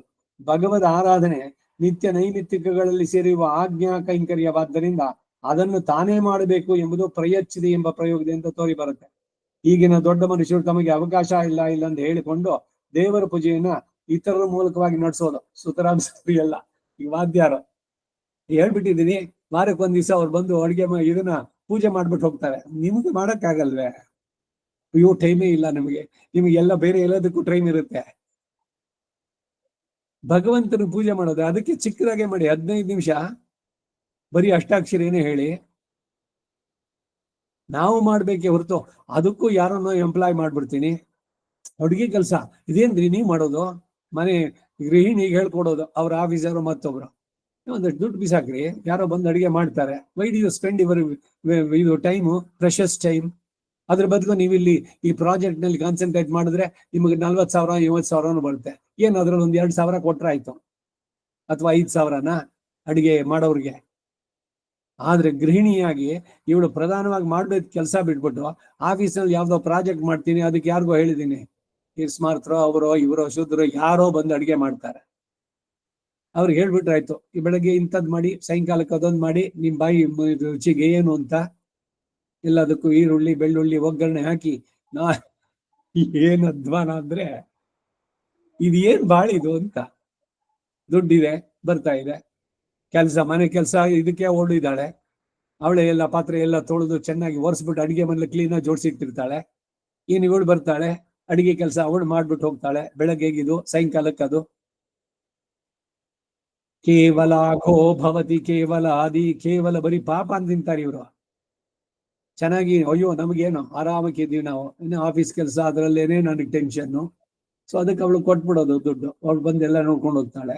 ಅವಳ ಸಂಸ್ಕಾರ, ಅವಳು ಏನ್ ತಿನ್ಬೇಕಾದ್ರೆ ಅಥವಾ ಅಡಿಗೆ ಮಾಡ್ಬೇಕಾದ್ರೆ ಅವಳ ಮನಸ್ಸಿನ ಥಾಟ್ಸ್ಗಳೇನಿರುತ್ತೋ ಅದ್ರ ಪ್ರಕಾರ ಇಂಪ್ಯಾಕ್ಟ್ ನಿಮ್ಮ ಮೇಲೆ ಅವಳು ಮಾಡಿದ ಅನ್ನ ತಿನ್ನೋದ್ರಿಂದ. ಅನ್ನಮಯಂ ಹಿ ಸೌಮ್ಯ ಮನಃ, ಸಿದ್ಧವಾಗುವಂತ ಅನ್ನ ಒಳ್ಳೆ ಪರಿಶುದ್ಧವಾಗಿ ತಿರುಪಾವ ಹೇಳಿ ಸ್ನಾನ ಮಾಡಿ ಭಕ್ತಿ ಶ್ರದ್ಧೆಯಿಂದ ಮಾಡಿ ಭಗವಂತನಿಗೆ ಸಮರ್ಪಣೆ ಮಾಡಿ. ನೀವೇನೆ ಯಜಮಾನ್ರ ಆರಾಧನೆ ಮಾಡಿಲ್ಲ, ಇದಕ್ಕೆ ಈಗ ಆರಾಧನೆದು ಒಂದು ಕ್ಲಾಸ್ ಇಲ್ಲಿ ಇಟ್ಕೊಂಡಿರೋದು. 4ನೇ ತಾರೀಕಿಂದ 12. ಯಾರ್ಯಾರಿಗೆ ಸಾಧ್ಯನೋ ಎಲ್ಲರೂ ಅಟೆಂಡ್ ಮಾಡಿ ನೋಡಿ. ಅದಕ್ಕೆ ಏನ್ ಪ್ರತಿ ಬರುತ್ತೆ ಅಂತ ನಾನು ಎಕ್ಸ್ಪೆಕ್ಟ್ ಮಾಡಿದ್ದೀನಿ. ಏನು ಬೆರಳೆಣಿಕೆ ಯಾರೋ ಒಬ್ಬರಾದ್ರೂ ಕಲ್ತ್ಕೊಂಡು ಸರಿ ಅದಕ್ಕಾಗಿ ಮಾಡಿದ್ದು. ಅಯ್ಯೋ ಹಾಗಿದೆ ಒಂದು ಕಂಡೀಷನ್, ಏನೋ 3 ಹೊತ್ತು ಸಂಧ್ಯಾವನೆ ಮಾಡ್ತಿರ್ಬೇಕು ಅಂತ, ಅಥವಾ ಸಂಧ್ಯಾವನೆ ಮಾಡ್ತಿರ್ಲಿಲ್ವಲ್ಲ ಇವಾಗ ನಾನು ಅಟೆಂಡ್ ಮಾಡ್ಬೋದಾ ಅಂದ್ರೆ ಖಂಡಿತ ಮಾಡ್ಬೋದು. ಅಟ್ಲೀಸ್ಟ್ ಸಂಧ್ಯಾವನೆ ಮುಂದಕ್ಕೆ ಯಾರು ಮಾಡ್ತೀನಿ ಒಂದು ಸಂಕಲ್ಪ ಮಾಡಿ, ಅಷ್ಟಕ್ಕಾದ್ರೂ ಆಗ್ಲಿ.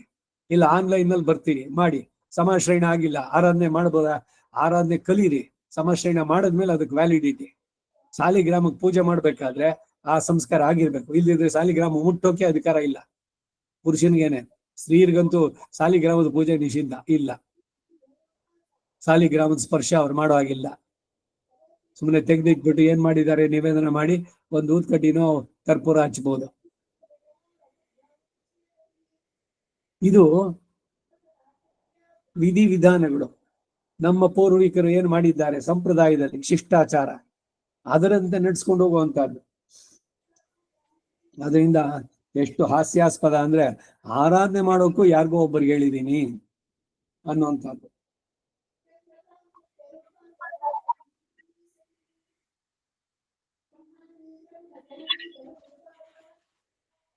ಲೋಕದ ದೃಷ್ಟಾಂತದಲ್ಲೇನೆ ಒಂದು ಉದಾಹರಣೆ. ಇದರಲ್ಲಿ ಸಾರ್ವಭೌಮನಿಗೆ ತಾನು ಮಾಡತಕ್ಕಂತ ಕೈಂಕರ್ಯವನ್ನೇ ತ್ಯಜಿಸಿ ಇನ್ನೊಬ್ಬರಿಂದ ಮಾಡಿಸಿದ್ರೆ ಸಾರ್ವಭೌಮ ಪ್ರೀತಿ ಹೇಗೆ ದೊರಕದೋ ಹಾಗೆ ಇಲ್ಲಿ ಒಂದು ಭಾವಿಸ್ತಕ್ಕದ್ದು. ಆದ್ದರಿಂದ ಅಂತಹ ಸಾರ್ವಭೌಮನಿಗೂ ಸಾರ್ವಭೌಮನಾದಂತಹ ಭಗವಂತ ಶ್ರೀಮನ್ನಾರಾಯಣ ಅವನ ಆರಾಧನೆಯನ್ನ ಸ್ವಯಂ ಮಾಡತಕ್ಕದ್ದೇ ವಿನಃ ಬೇರೆಯವರಿಂದ ಮಾಡಿಸೋದಲ್ಲ. ಸಾರ್ವಭೌಮರಾದ್ರೂ ತಾವೇ ಯಥಾಶಕ್ತಿ ಮಾಡತಕ್ಕದ್ದಾಗಿರುತ್ತೆ. ಮಹಾರಾಜರಿಗೆ ನಮ್ಮ ಆಳಿನ ಮೂಲಕ ನಜರು ಸಮರ್ಪಿಸಿದ್ರೆ ಹೇಗೆ ಅಸಂಗತವೋ ಹಾಗೆ ಇತರರಿಂದ ಮಾಡಿಸಿದ ಗೃಹ ಆರಾಧನೆ ಅಸಂಗತ ಎಂಬ ಭಾವ. ದೇವಾಲಯದಲ್ಲಿ ತಾನು ಮಾಡತಕ್ಕದ್ದಲ್ಲವಾದ್ದರಿಂದ ಅರ್ಚಕನ ಮೂಲಕ ಆರಾಧನೆ ಅಲ್ಲಿ ನ್ಯಾಯ. ಹಾಗಾದ್ರೆ ಅವ್ರು ಮಾಡಬಹುದು ಅಂತಂದ್ರೆ ಅದು ಆಗಮ ರೀತ್ಯ ಇದೆ. ಅವರು ಅದರಲ್ಲಿ ಉಪದೇಶವನ್ನು ಪಡೆದು ಬೆಳಗ್ಗೆ ಸಂಜೆ 2 ಹೊತ್ತು ಅವರು ಮಾಡಬೇಕು ಆರಾಧನೆಯನ್ನ. ಪಾಂಚರಾತ್ರವೋ ವೈಖಾನಸವೋ ನಡೆಸಿದ್ರೆ ದೇವಾಲಯಗಳಲ್ಲಿ ಭಗವಂತನ ಸಾನ್ನಿಧ್ಯ ಅಲ್ಲಿರುತ್ತೆ. ಅವನೇನು ಅಂದ್ರೆ ಪ್ರತಿದಿನ ಅವ್ರು ಬೆಳಗ್ಗೆ ಸಂಜೆ ಆರಾಧನೆಯನ್ನು ಮಾಡಬೇಕು. ಪತ್ರಂ ಪುಷ್ಪಂ ಫಲಂ ತೋಯಂ ಯೋ ಮೇ ಭಕ್ತ್ಯಾ ಪ್ರಯಚ್ಛತಿ ತದಹಂ ಭಕ್ತ್ಯುಪಹೃತಮಶ್ನಾಮಿ ಪ್ರಯತಾತ್ಮನಃ. ಇದಕ್ಕೀಗ ರಾಮಾನುಜರ ಭಾಷ್ಯ.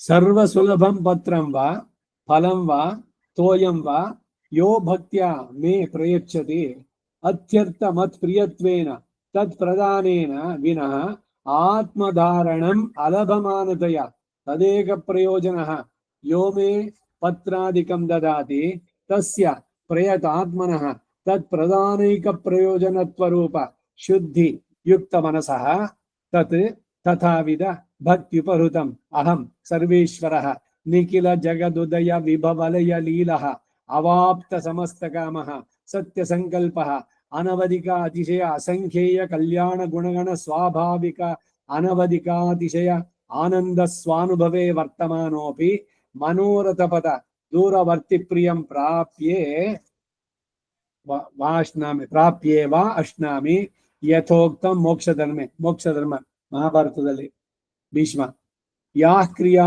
ಸಂಪ್ರಯುಕ್ತಾ ಸ್ಯು ಏಕಾಂತಗತ ಬುದ್ಧಿಭಿಃ ತಾಸ್ಸರ್ವಾ ಶ್ರೀರಸಾದೇವ ಪ್ರತಿಗೃಹ್ಣಾತಿ ವೈ ಸ್ವಯಂ. ಭಗವಂತನೇ ನೇರವಾಗಿ ಹೇಳಿದ ಮಾತು ಅಂತ ಇತಿ. ಇದಿಷ್ಟು ಈ 26ನೇ ಶ್ಲೋಕಕ್ಕೆ ರಾಮಾನುಜರ ಮಾತು. ಈ ಭಾಷ್ಯಕ್ಕೆ ಅರ್ಥ ಏನು ಅನ್ನೋದನ್ನ ನಾಳೆ ದಿವಸ ನೋಡೋಣ.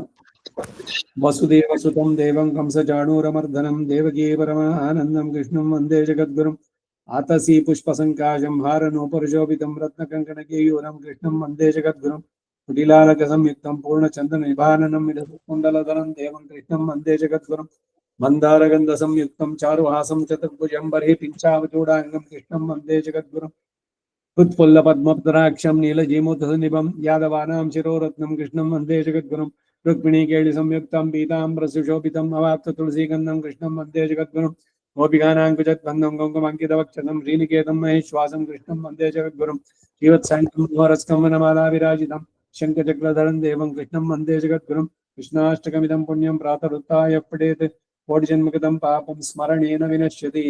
ಕವಿತಾರ್ಕಿಕ ಸಿಂಹಾಯ ಕಲ್ಯಾಣ ಗುಣಶಾಲಿನೇ श्रीमते वेंकटेशाय वेदांत गुरवे नमः। वादित्युपशिरोभंग पंचान्न पराक्रमः श्रीमान् वेंकटाचार्य स्थिरं विजयतां भुवि। श्रीमते निगमान्त महादेशिकाय नमः। सर्वं श्री